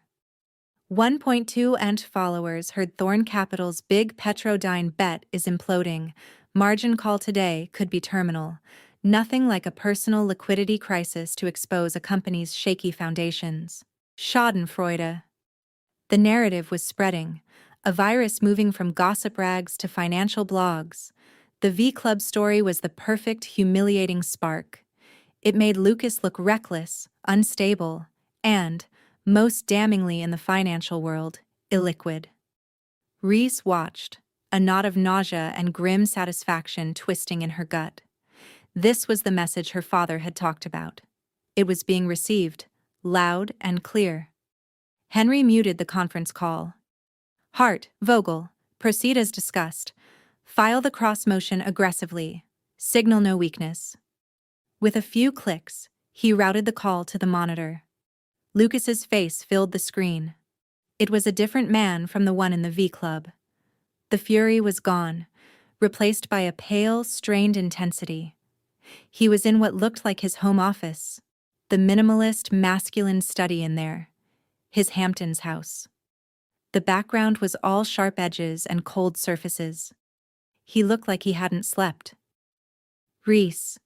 His voice was rough, but controlled. He was trying for contrition, but it sat on him like an ill-fitting suit. We need to talk. Without lawyers. Without your father listening in. He's listening, Lucas, Reese said, her own voice surprisingly steady. And anything you have to say, you can say in front of him. Or you can say it to Mr. Vogel. A muscle in Lucas's jaw twitched. The mask slipped for a second, revealing the rage beneath. He mastered it. Fine. Then he can hear this too. What you did, it's not just hurting me. It's hurting dozens of employees. Good people who depend on Thorne Capital for their livelihoods. The payroll failed last night. People have mortgages, Reese, kids. Anna, my CFO, is having to take personal loans to cover her team's direct deposits. Is that what you want? To punish innocent people for our problems? It was a masterful pivot, from villain to besieged leader, concerned for his troops. A classic Lucas move: reframe the conflict, play the martyr. The old Reese would have felt a pang of guilt. The new one saw the manipulation. The payroll failed, Reese said evenly, because the company's liquidity was tied to marital assets that are now under independent stewardship due to your actions and the risky, potentially illegal ventures you pursued.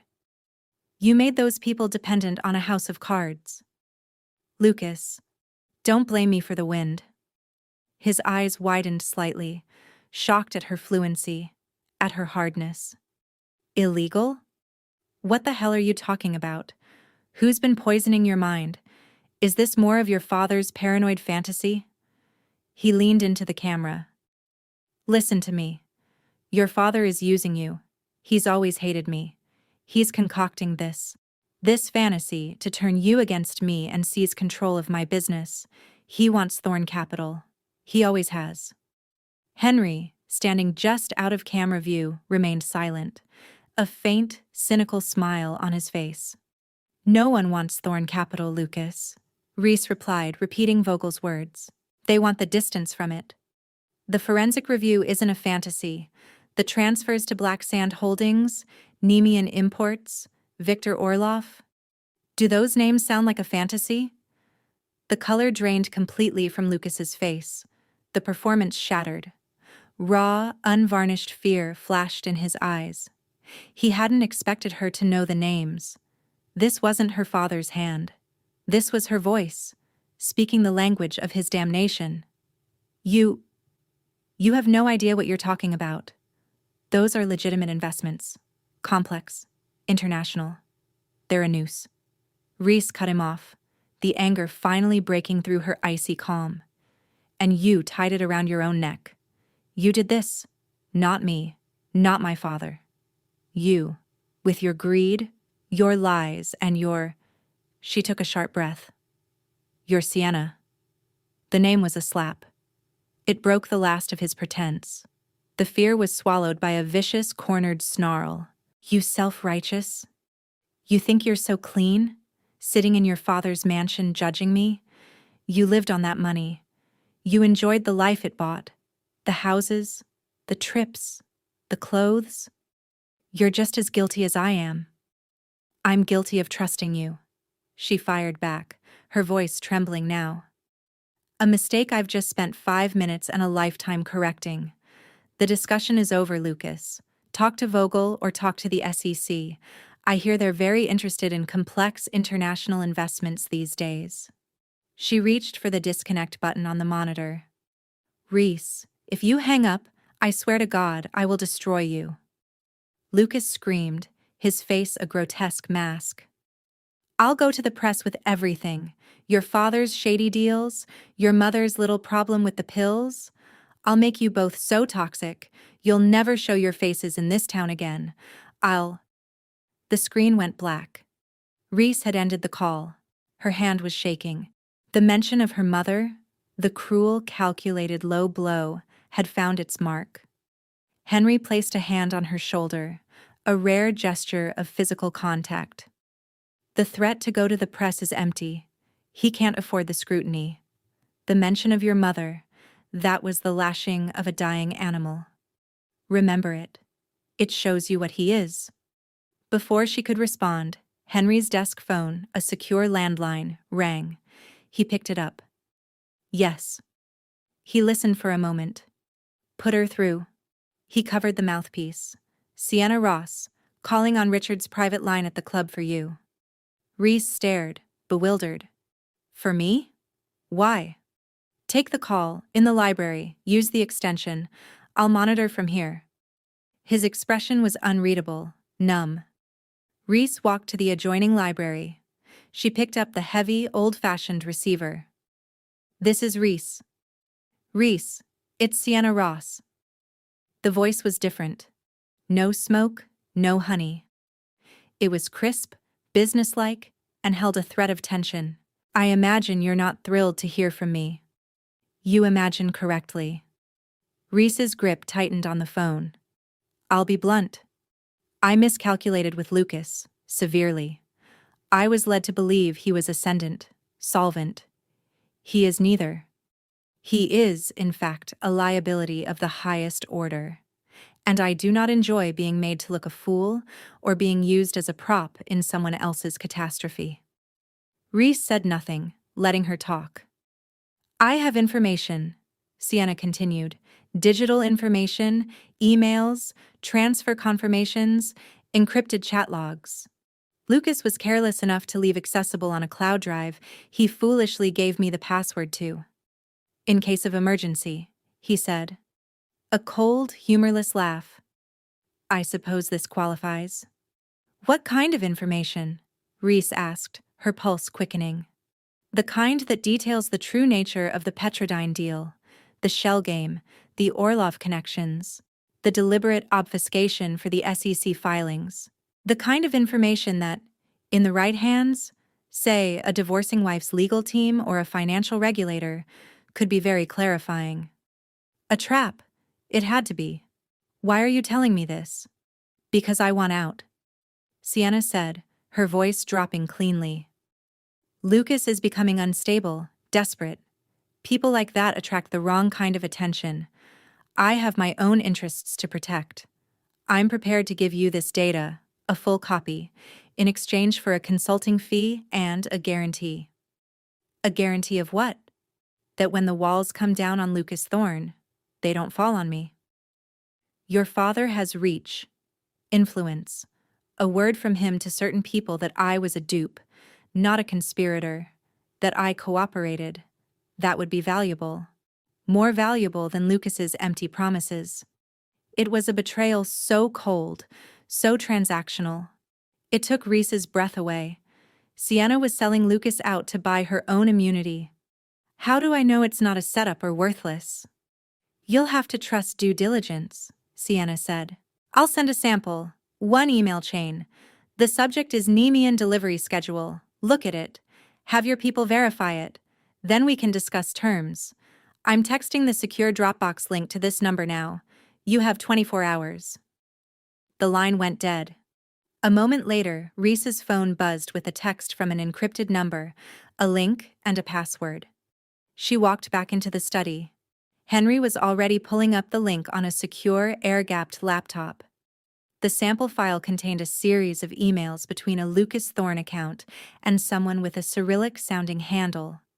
The language was veiled, using terms like agricultural shipments and fertilizer payments, but the amounts were in the millions, and the routing instructions pointed to banks in Nicosia, known for lax oversight. Attached was a blurred photo of a signed document. The signature, though hard to make out, looked Slavic. The letterhead, partially visible, had a double-headed eagle logo. Henry zoomed in, his face grim. Orlov's logo. This is real, and it's dynamite. He looked at Reese. She's trying to trade a get-out-of-jail-free card. It's a risk. She could be working with Lucas, feeding us poisoned intel. Or she's exactly what she says. Reese murmured. A mercenary who's seen the tide going out and doesn't want to be left stranded on the beach with the wreckage. Henry considered. We play along, cautiously. Vogel will set up a sterile meeting, a lawyer's office. We'll verify the full data dump before any money changes hands. As for the guarantee, that's a currency I can spend. A few discreet words to the right people at the U.S. Attorney's Office that Ms. Ross provided material assistance. It can be arranged. He looked at his daughter. This is the trap, Reese. The one we set by making him weak. The predators are turning on each other. He's alone. And now, his mistress is selling the keys to his kingdom. The chess analogy was complete. Lucas had been put in check. His countermove, the legal bluster, the personal threats, had been anticipated and parried. And now, a piece he thought was his, a queen in the form of Sienna, was moving to the other side of the board. The game was accelerating, and the stakes were no longer just money or pride. They were freedom and survival. And somewhere, the most dangerous players of all, the ones named in those emails, were watching. Their next move still a terrifying mystery. The fortress walls felt strong, but for the first time, Reese wondered if they were strong enough to withstand what was coming from outside, and the strange, cold new reality taking shape within. Downtown Manhattan, Vogel Klein LLP, 10 a.m. David Vogel's corner office was a temple to understated, intimidating competence. Floor-to-ceiling windows offered a god's-eye view of lower Manhattan, but the real power was in the walls. Lined with legal treatises and the signed photographs of former attorneys general and federal judges, it was a room designed to remind clients that they were in the presence of institutional might. Reese sat in a butter-soft leather chair, feeling like an imposter. Henry was beside her, a silent, watchful presence. Across a vast, empty expanse of polished walnut, David Vogel steepled his fingers on the speakerphone in the center of the desk. Alan Hart's voice was tense. "The emergency hearing is in 90 minutes. Judge Franklin, Part 52. Ebersol is going for the emotional jugular. He's filed an affidavit from Lucas detailing the sudden, devastating financial evisceration and its impact on innocent employees. He's included declarations from 2 junior analysts at Thorn Capital saying they can't make rent. It's a sob story, but it could play with a judge on a slow Tuesday." Vogel nodded, unimpressed. "Our opposition papers are filed. We focus on the contract, the prenup, the trust agreements. The financial controls were a known, agreed-upon risk mitigation feature, not a weapon. The evisceration is the result of Mr. Thorne's own reckless over-leverage, which the trust's isolation protocol is designed to protect against. We also highlight the timing. He was served with divorce papers 6 weeks ago. He had ample time to secure alternative financing. He chose instead to celebrate at the V Club. We've included the corroborating report from the club as Exhibit D." A ghost of a smile touched Henry's lips. Richard's report was a masterpiece of neutral observation that painted a devastating picture of profligacy. "And the spousal support?" Hart asked. "We oppose, vehemently," Vogel said. "Our cross-motion for sanctions details his bad faith. We also, as a precaution, have prepared a sealed, in-camera submission for the judge's eyes only, outlining the potential of serious financial crimes that could implicate the marital estate. We don't detail it, we just hint at it. Enough to make any judge think twice about forcing asset reunification."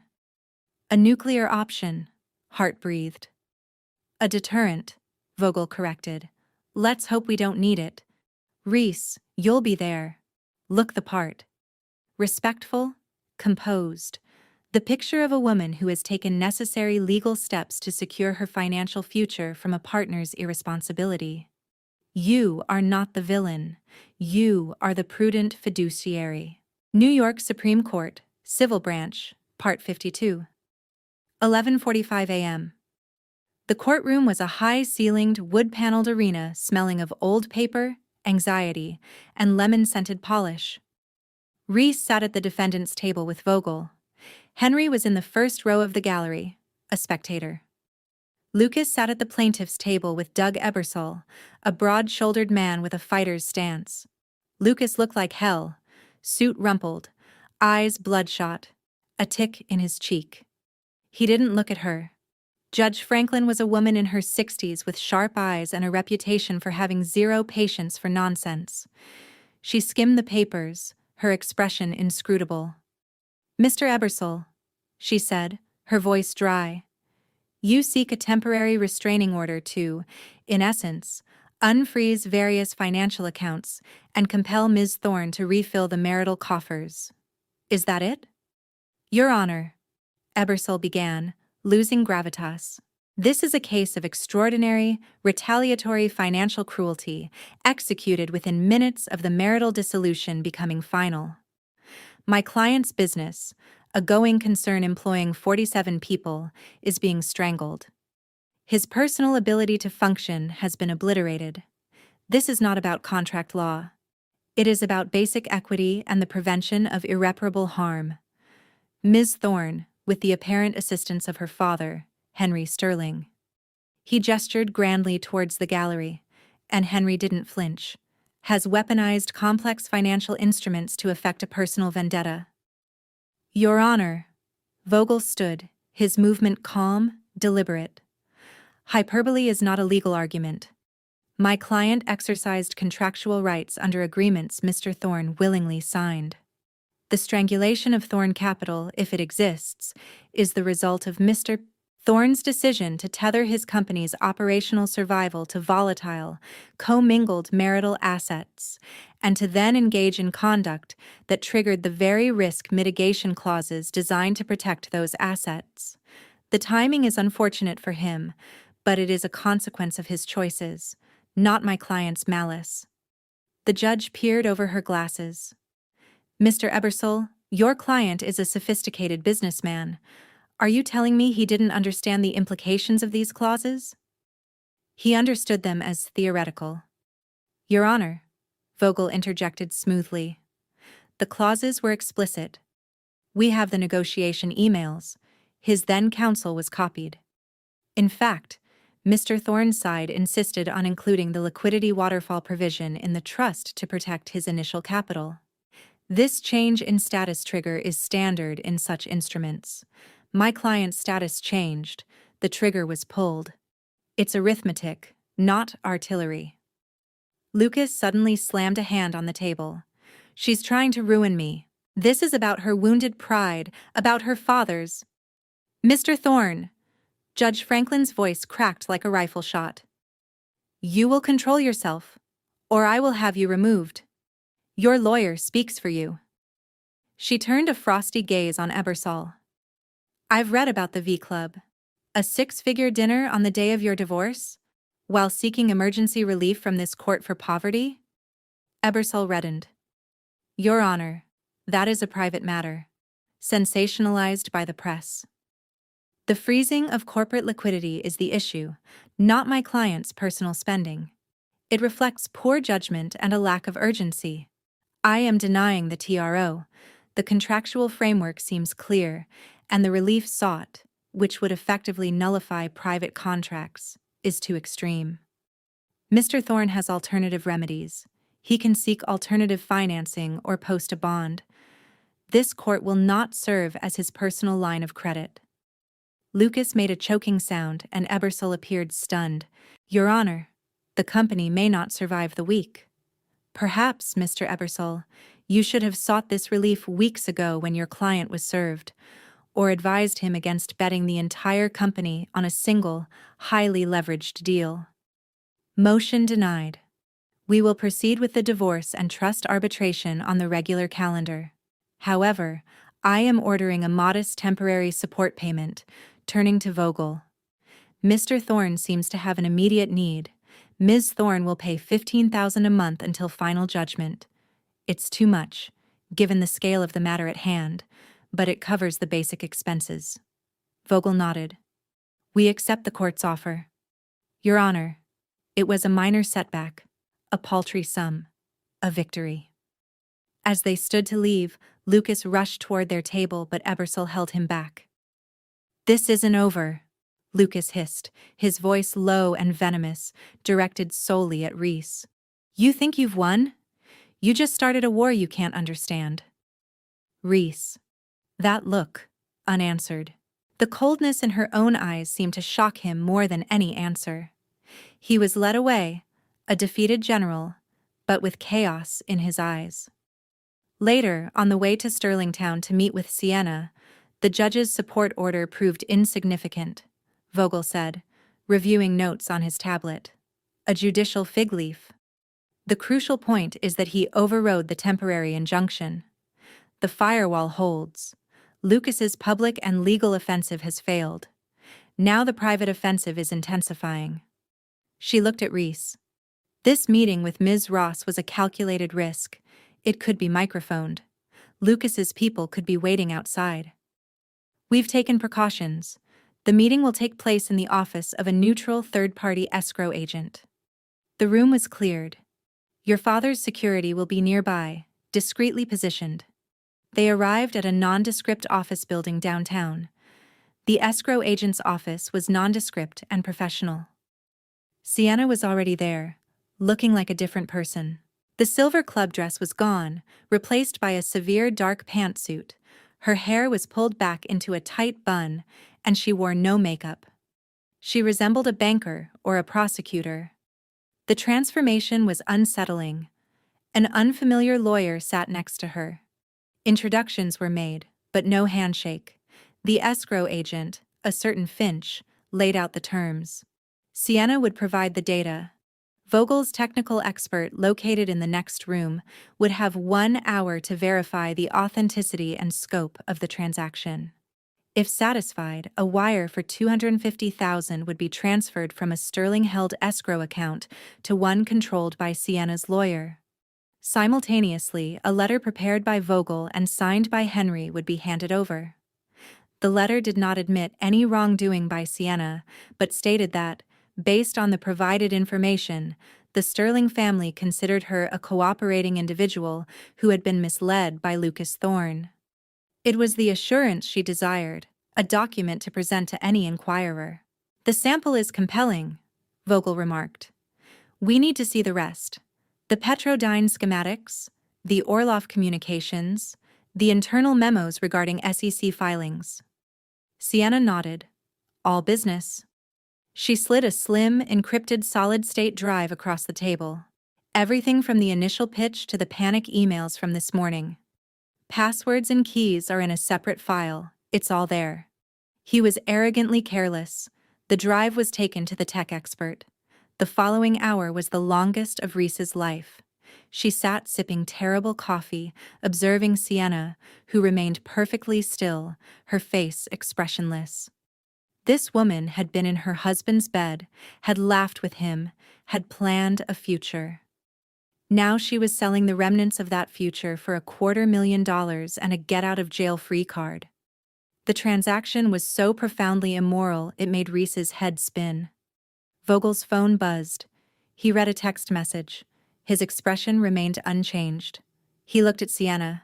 "The data appears authentic and extensive. The wire is being initiated." He handed the letter to Sienna's lawyer, who read it carefully and nodded. Sienna stood. The transaction was complete. She finally looked directly at Reese. "He's more desperate than you realize. He's been making calls to people with Russian accents. He's trying to renegotiate, to stall. They aren't the negotiating type."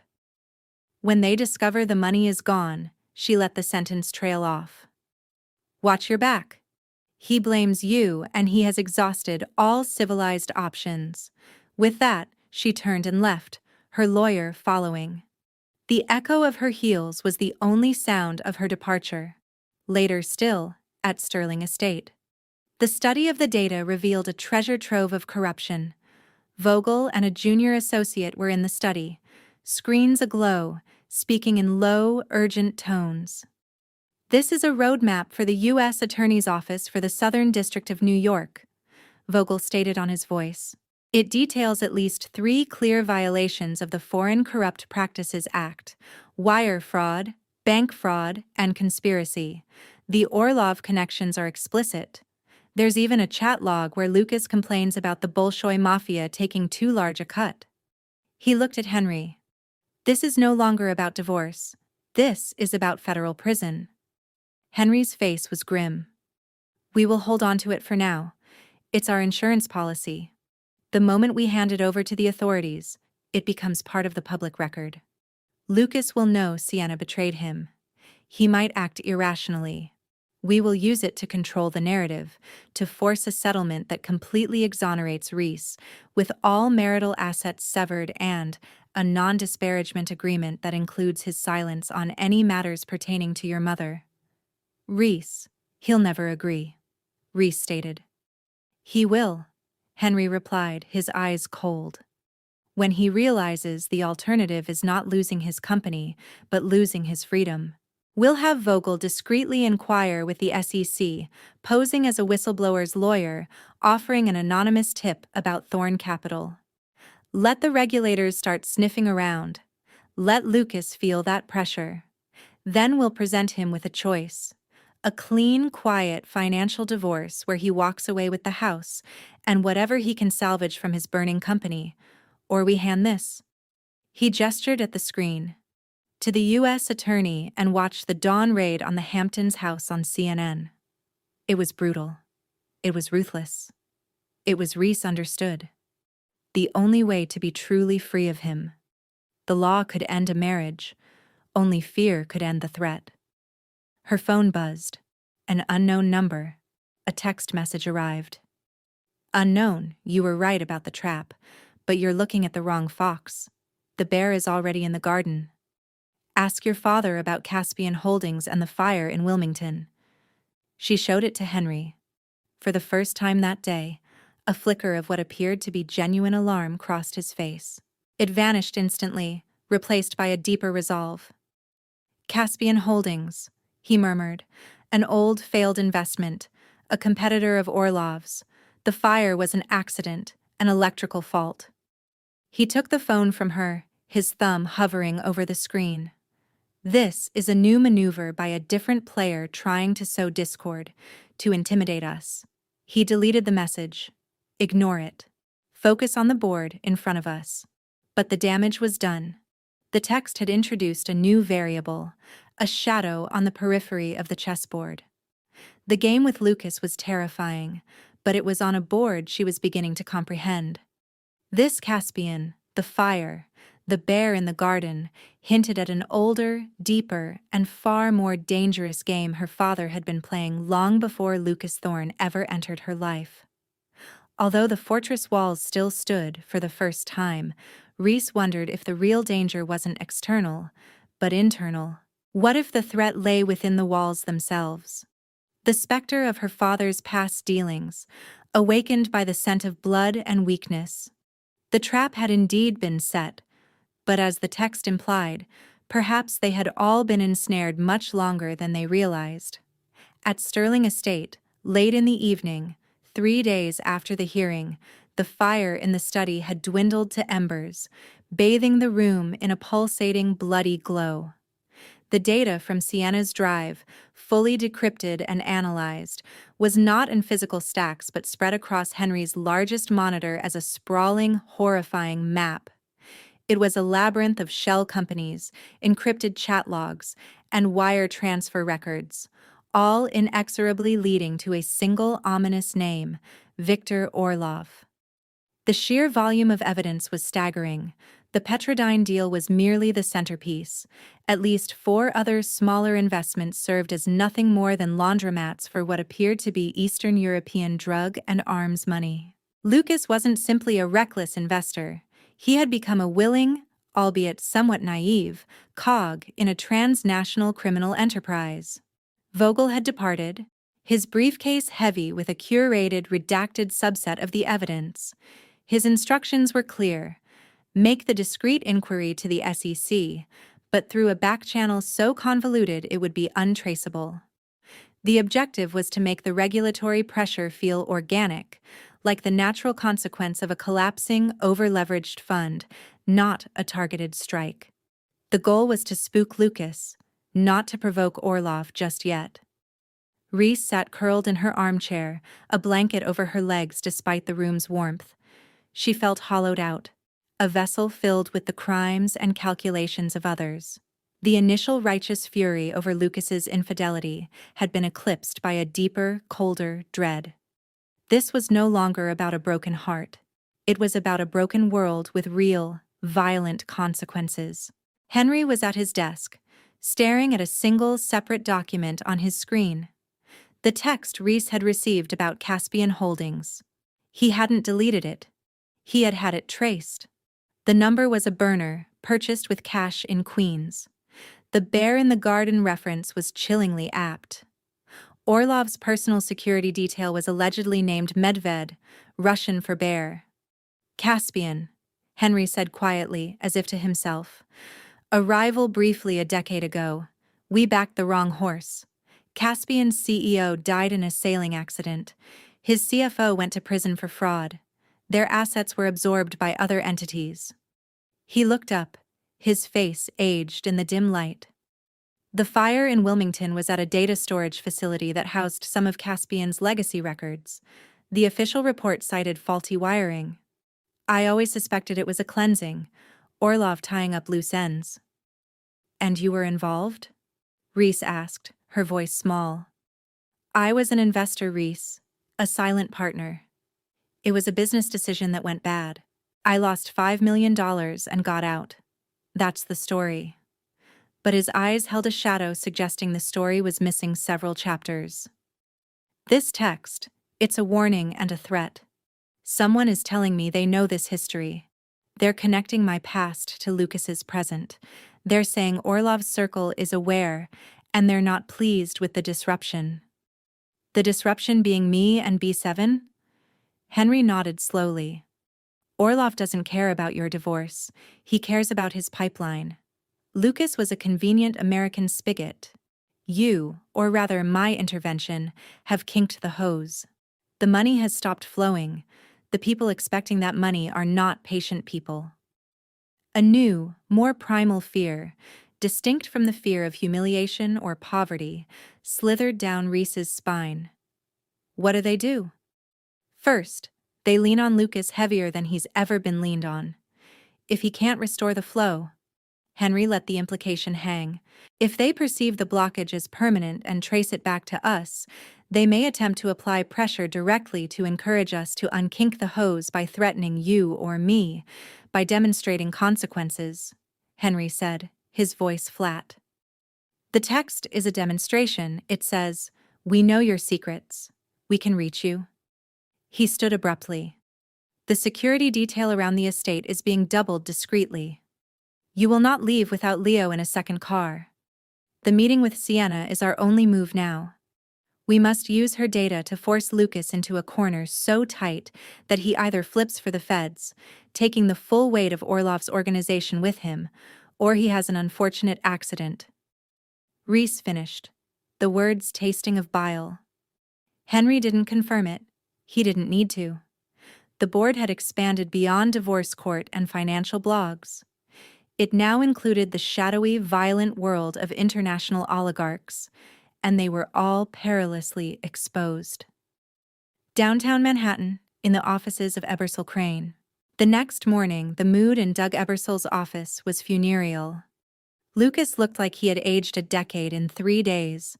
The tailored suit hung on him. His hand shook slightly. The arrogance was gone, burned away by a fever of desperation. They called? Lucas said, his voice a hoarse whisper. He was speaking to Doug, but his eyes were fixed on a water stain on the ceiling. Last night, a blocked number. The man, he had an accent. He said the delivery was late, that the partners were unhappy. He said there would be a service charge for the delay. He asked if I understood the interest rates they charge. Doug looked pale. Lucas, you have to go to the FBI now. This is beyond me. This is beyond civil litigation. And tell them what? Lucas rasped, a hysterical edge creeping in. That I accidentally laundered $50 million for a Russian mobster? I'll die in prison. You might die before prison if you don't, Doug shot back. He took a breath, trying for calm. The SEC inquiry Vogel hinted at, it's real. I have a friend at the commission. He says there's a quiet but intense focus on Petrodyne and the Cayman flows. It's not public yet, but it's coming. The Thorn Capital doors will be chained shut by the U.S. Marshal Service within 2 weeks. Your only play is to be the first one in the U.S. Attorney's door with a cooperation agreement. Lucas buried his face in his hands. I'm ruined either way. I'm ruined. He looked up, his eyes bloodshot pits. Reese, this is all because of her. Her and that father of hers. If they just released the funds, bought me some time. This wasn't about time, Lucas, Doug exploded, his professional calm shattering. This was about the law. You broke it, repeatedly and stupidly. You used your wife's family trust as a shield for criminal activity. Did you ever think about that? About what would happen to her if this blew up while your finances were still glued together? Henry Sterling didn't sabotage you. He quarantined his daughter from your plague. He slumped in his chair. I can't help you with the Russians, Lucas, but I can, maybe, help you with the divorce. Vogel sent over a new settlement offer this morning. He slid a single sheet of paper across the desk. Lucas picked it up as if it were contaminated. It was brutally simple. Reese retains full control of all assets currently held in the Sterling Thorne Trusts and the Aurora Trust. Lucas retains sole title to the Hamptons property. All other claims for spousal support, division of property, etc., are waived by both parties in perpetuity. Lucas agrees to a comprehensive mutual non-disparagement clause with specific detailed provisions prohibiting any discussion, allusion, or inference regarding Reese's mother, Giselle Sterling, her health, or her passing. In exchange for this, Reese agreed not to voluntarily provide any information or documents to any law enforcement or regulatory agency regarding Lucas Thorne's or Thorne Capital's business dealings, and to direct her father to do the same. There was no monetary figure attached. The payment was absence. It was silence. It was a promise not to push him off the cliff he was already hanging from. "They're offering me nothing," Lucas whispered. "And in exchange, I give up my right to even talk about her pill-popping mother." "They're offering you the chance to fight your other battles without them actively feeding ammunition to your enemies," Doug said wearily. "They're offering you a slim hope that you can deal with the Orlov problem without also having the SEC and the DOJ on your back. It's the best deal you're going to get. It's probably the only deal that doesn't end with you in an orange jumpsuit or at the bottom of the East River. Sign it, Lucas. Walk away with the house. Lick your wounds. Try to survive what comes next." Lucas stared at the paper. It was a document of surrender, a white flag. It meant admitting that Reese and her father held all the power, that he had been outmaneuvered, outclassed, and outwitted at every turn. His pride screamed in agony, but beneath the pride, a colder, sharper instinct for survival was awakening. The man with the accent on the phone hadn't been making a financial threat. The implication had been of broken bones, of disappeared loved ones. Lucas had no loved ones left, but he was fond of his own bones. He reached for a pen. His hand shook so badly he left a squiggle on the paper. He tried again and signed his name. It looked like the signature of a very old, very sick man. "I'll messenger it to Vogel," Doug said, taking the paper. "It's over, Lucas. The divorce part at least." But as Lucas left the office, stepping out into the indifferent bustle of Manhattan, he knew nothing was over. He had just signed away his last leverage with Reese. Now he was alone in a room with Victor Orlov's creditors, and they didn't accept real estate as payment. Tribeca, Sienna Ross's apartment.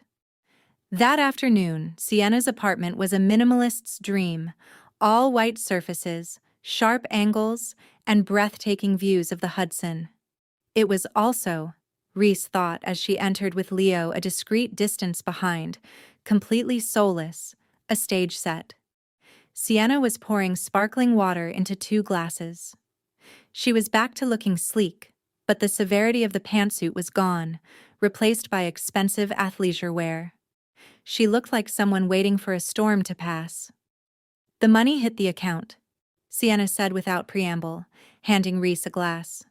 "Clean. So, I assume the data was satisfactory." "It was what you promised," Reese said, not touching the water. She hadn't wanted to come, but Henry had insisted. A final, in-person verification, a look in the eye. "And Lucas, has he felt the heat yet?" "He signed the settlement this morning. He's out of my life, financially and legally." Sienna's lips curled in a faint, cold smile. "Efficient. I knew you had it in you. The quiet ones always do." She took a sip. "He called me last night, rambling, panicked, talking about bear traps and bald men with tattoos. He's unraveling quickly." The description made Reese's skin crawl. The people he's involved with, they're dangerous. Extremely. Sienna agreed, her gaze drifting to the view. Which is why I took out an insurance policy. The data I gave you. It's not the only copy. And the other copy isn't with me. It's with a lawyer in Geneva with instructions to release it to the International Consortium of Investigative Journalists, the SEC, and the U.S. Attorney's Office in the event of my unexplained disappearance, hospitalization, or arrest. Reese stared at her. The mercenary had just revealed herself to be a grandmaster. She hadn't just bought a get-out-of-jail-free card. She had built a dead man's switch that made her too dangerous to touch. You think they'd come after you? I think Lucas, in his current state, is capable of saying anything to anyone to save his own skin. He could give them my name. He could tell them I was the leak. This ensures that if they silence me, the whole world sees what they were trying to hide. It's the only real protection in this business. She finally looked at Reese. You should consider something similar. Your father is a powerful man, but the people Lucas has angered, they don't play by the same rules. They don't see walls. They see obstacles to be removed. The warning was a cold echo of the text, of her father's fears. Is that why you asked me here? To warn me? Partly, Sienna said. She walked to a sleek sideboard and picked up a small, unmarked manila envelope. And partly to give you this, a bonus. Not for the money. Consider it severance pay for my role in this mess. Reese took the envelope. It was light. Inside were two things: a single, faded photograph and a USB drive. The photograph was of a much younger Lucas, maybe in his late 20s, with his arm around another man at a nightclub. The other man was Victor Orlov, decades younger, his face unlined, but his eyes holding the same flat, predatory gaze. On the back, in faded ink, was a date and a location: Ibiza 09. V says the future is in wires, not wells. He's known him that long, Reese breathed. Their history is deeper than Petrodyne, Sienna said. This was a rekindling of an old friendship, or old debt. The USB has the original high-resolution scan and some other mementos from that era. I found it in a safety deposit box Lucas had forgotten he gave me the key to. It might be useful for context. Context? It was a history of corruption, a photo album of damnation. Reese slipped it into her bag. Why give it to me? Sienna looked at her for a long moment, and for a second, the mask of cool calculation slipped, revealing something weary, and perhaps, just perhaps, a sliver of remorse. Because you were the wife. I was the mistress. In the end, we were both just assets on his balance sheet, to be leveraged or written off. He wrote you off. He would have written me off too. This, she gestured to the envelope, is me balancing my own books. It was the closest to an apology Reese would ever get. It was also a stark admission of the world they were in, a world of ledgers and liabilities, where even betrayal had a price tag, and the only morality was in settling your own accounts before the final audit came due. As Reese left the apartment, the afternoon sun felt unnaturally bright, exposing everything. She had the divorce settlement. She had the data to destroy Lucas.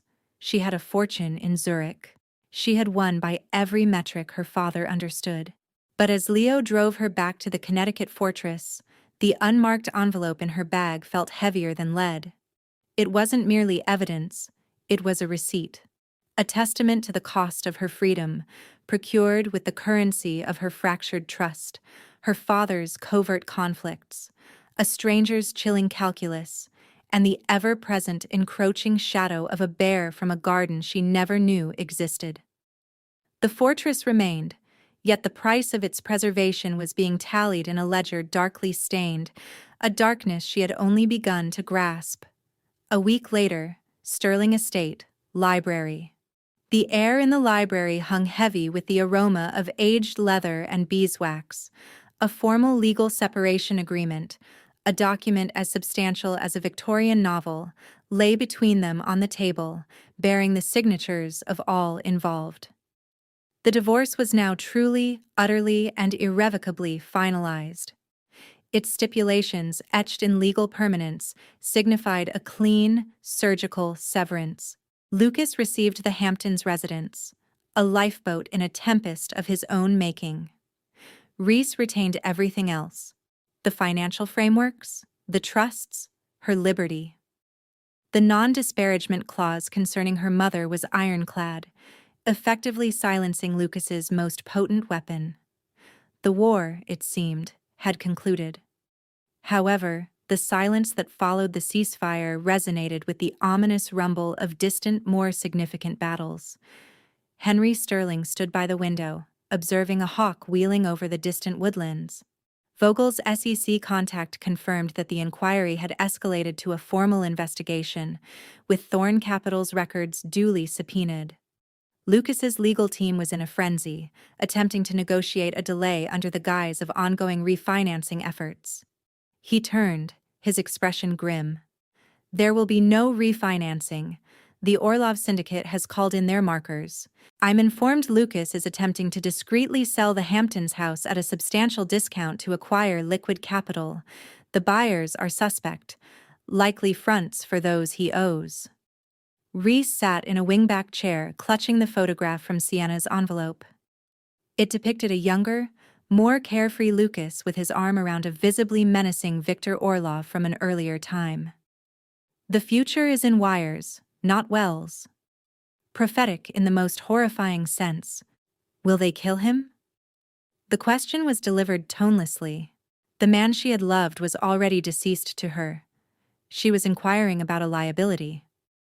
"Unlikely," Henry replied, returning to his desk. "He's more valuable alive to them, as a lesson and a potential scapegoat. Should the authorities close in, they'll ensure he's the one left holding the bag. Prison serves as a more effective deterrent than a grave for others considering crossing them. His life from this point forward will be a prolonged period of fear and destitution, a different kind of demise." He retrieved a sleek titanium gray envelope, the kind of material that held neither paper nor sentiment. "For you," he said, sliding it across the desk. "The fortress is secure. The accounts are isolated. The legal threats are neutralized. The job is done." Reese gazed at the envelope, inscribed solely with her name in her father's precise, unforgiving script. "What is it?" "Your mother's final instruction to me," Henry stated, his voice uncharacteristically subdued. "She said that when the time comes and she is safe, give her the keys, not to your fortress, Henry, but to her own." He nodded towards the envelope. "Those are the keys." With fingers that trembled only slightly, Reese opened it. Inside lay a single, old, heavy brass key on a simple fob, accompanied by a folded sheet of her father's personal stationery. She unfolded it. "Reese, the key opens a storage unit at Manhattan Mini Storage, Unit 117 on West 58th Street. The unit is in your name, paid for a century. Within, you will find the tangible remnants of your mother's life that had no place in my architecture. Her paintings, her journals from before we met. The first edition Elliot she cherished, the sapphire necklace her mother gave her, the one I always deemed too flashy, the life she lived beyond being my wife and your mother. The Aurora Trust is your foundation, a fortress, as I promised. But a fortress can also be a prison if it contains only echoes of others' choices. Your mother understood that too late. I will not make the same mistake. The world believes you navigated a difficult divorce with shrewd financial acumen. That is the narrative, and it is true.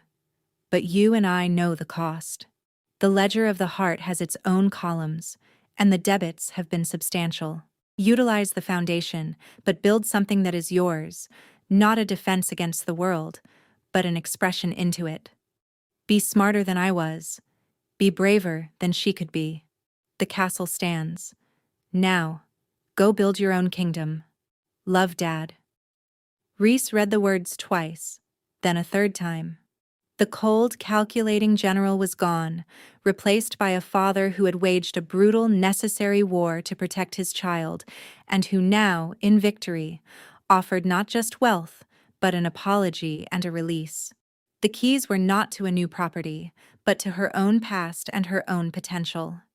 The gesture was so profoundly unexpected, so unlike the Henry Sterling of recent months, that it bypassed her defenses entirely. A hot, sharp pressure built behind her eyes. She did not let the tears fall, but she didn't try to stop them from welling up. "Thank you," she managed, her voice thick. Henry gave a single, tight nod, the vulnerability of the moment clearly uncomfortable for him. He cleared his throat, the strategist reasserting himself. "There is one more piece of business. The text message, Caspian Holdings. I've made inquiries." The response was a single sentence delivered through a mutual acquaintance. "The past is a country. Some borders are best left uncrossed." He met her gaze. "It means they consider the old debt from the Caspian affair settled by my non-interference in their current problem with Lucas, a tacit non-aggression pact. For now, the bear is leaving our garden. His full attention is on the wounded prey in the Hamptons." It was the best outcome they could have hoped for. Orlov's shadow was receding, shifting to loom solely over Lucas. The price of their safety had been Lucas's complete sacrifice. Reese understood the brutal arithmetic of it. She didn't have to like it.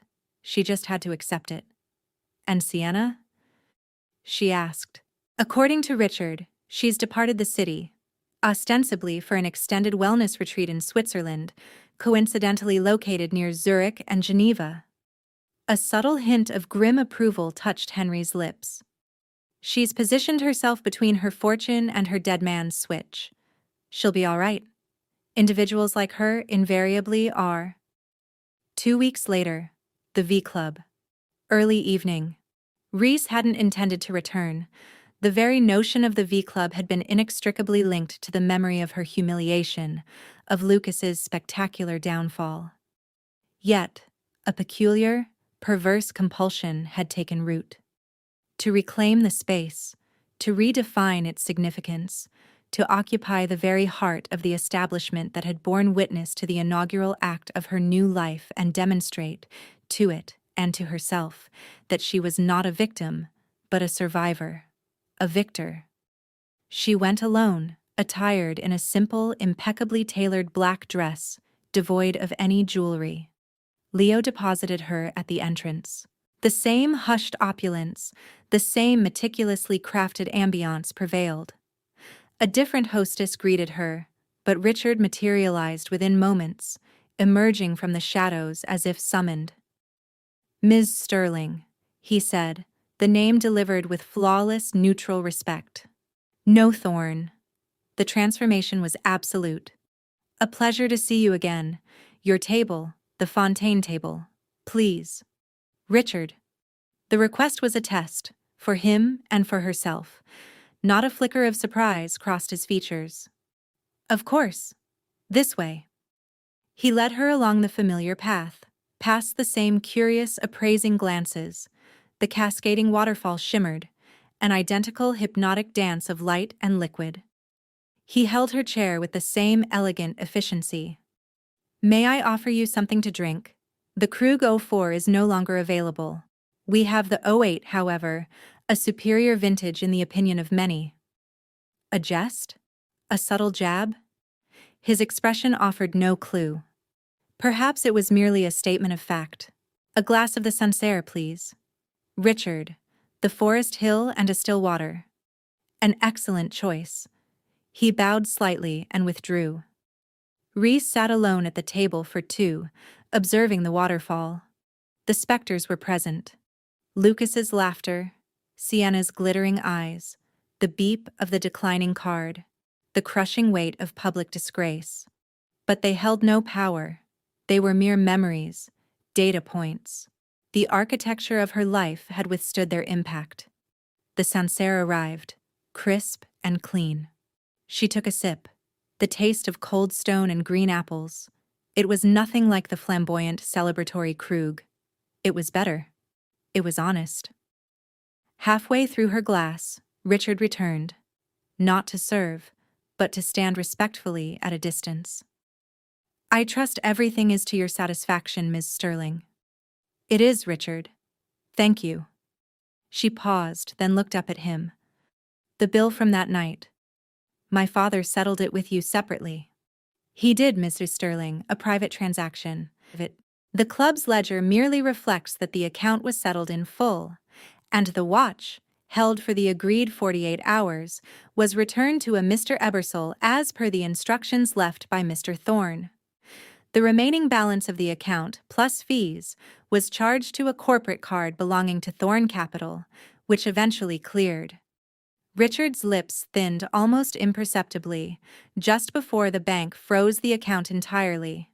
So, Lucas had recovered his precious Patek, only for it to become a relic of a life that no longer existed. A fitting end. My father values your discretion, Richard. I value mutually beneficial relationships, Miss Sterling. Your father is a man of his word, as I perceive. Are you? He offered another shallow, perfect bow. The club is at your disposal for business or for contemplation. With that, he melted back into the fabric of the room. Reese finished her wine, paying the bill with a personal card linked to her new independent accounts. It processed without a sound, and she departed. As she stepped out into the cooling Manhattan evening, the city's roar sounded different. It was not a threat. It was an energy source. She was not a piece of debris caught in its current. She was a node in its grid, powered up and online. The next day, Upper West Side. Reese's new apartment. The apartment was not in a flashy new tower. It was a pre-war Classic 6 on Central Park West, featuring high ceilings, herringbone floors, and a view of the park that stretched endlessly. She had purchased it with a fraction of the Aurora funds, all cash, through a blind trust. It was hers, unencumbered, quiet. The movers had brought the few possessions she wanted from her former life. Some books, a favorite armchair, her mother's piano. The rest, the cold, curated wealth of her marriage, had been sold or donated. The space was largely empty, a blank canvas. In the center of the living room, she placed the two items from her father's envelope, the brass key and the note. Beside them, she laid the photograph from Siena, depicting Lucas and Orloff, frozen in a moment of arrogant, youthful conspiracy. She looked from one to the other, the key to her mother's hidden life, the photo of her husband's concealed corruption, the note urging her to build her own kingdom, the image serving as a warning against kingdoms built on sand and blood. She picked up the photograph, walked to the elegant marble fireplace and, without ceremony, placed it on the grate. She took a long match from a box on the mantelpiece, struck it, and touched the flame to a corner. The old photographic paper caught slowly, then curled and blackened, the faces of the two men distorting, bubbling, and finally vanishing into ash and smoke. She watched until nothing remained but a blackened smear. Then she opened the flue, allowing the last remnants of evidence to be carried away. The past was a country. She was closing the border. She picked up the brass key. It felt cool and solid in her palm. Tomorrow, she would go to the storage unit on West 58th Street. She would open the door to her mother's silent dreams and her own latent possibilities. She didn't know what she would build: a charitable foundation, a venture fund for women-led businesses, an art gallery, a quiet life of study. The possibilities were as vast and terrifying as the view of the park. But for the first time, they were her possibilities.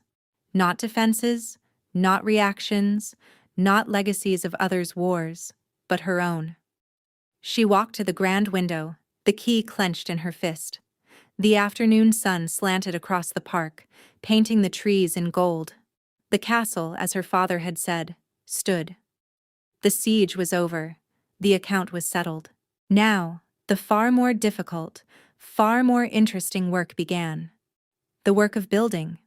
Not a fortress against the world, but a home within it. The kingdom, from this vantage point, looked less like a map to be conquered and more like a horizon to be walked towards, one deliberate, unchained step at a time. The ledger of the heart was still open, but for the first time in a long time, Reese Sterling looked forward to seeing what would be written in its credit column.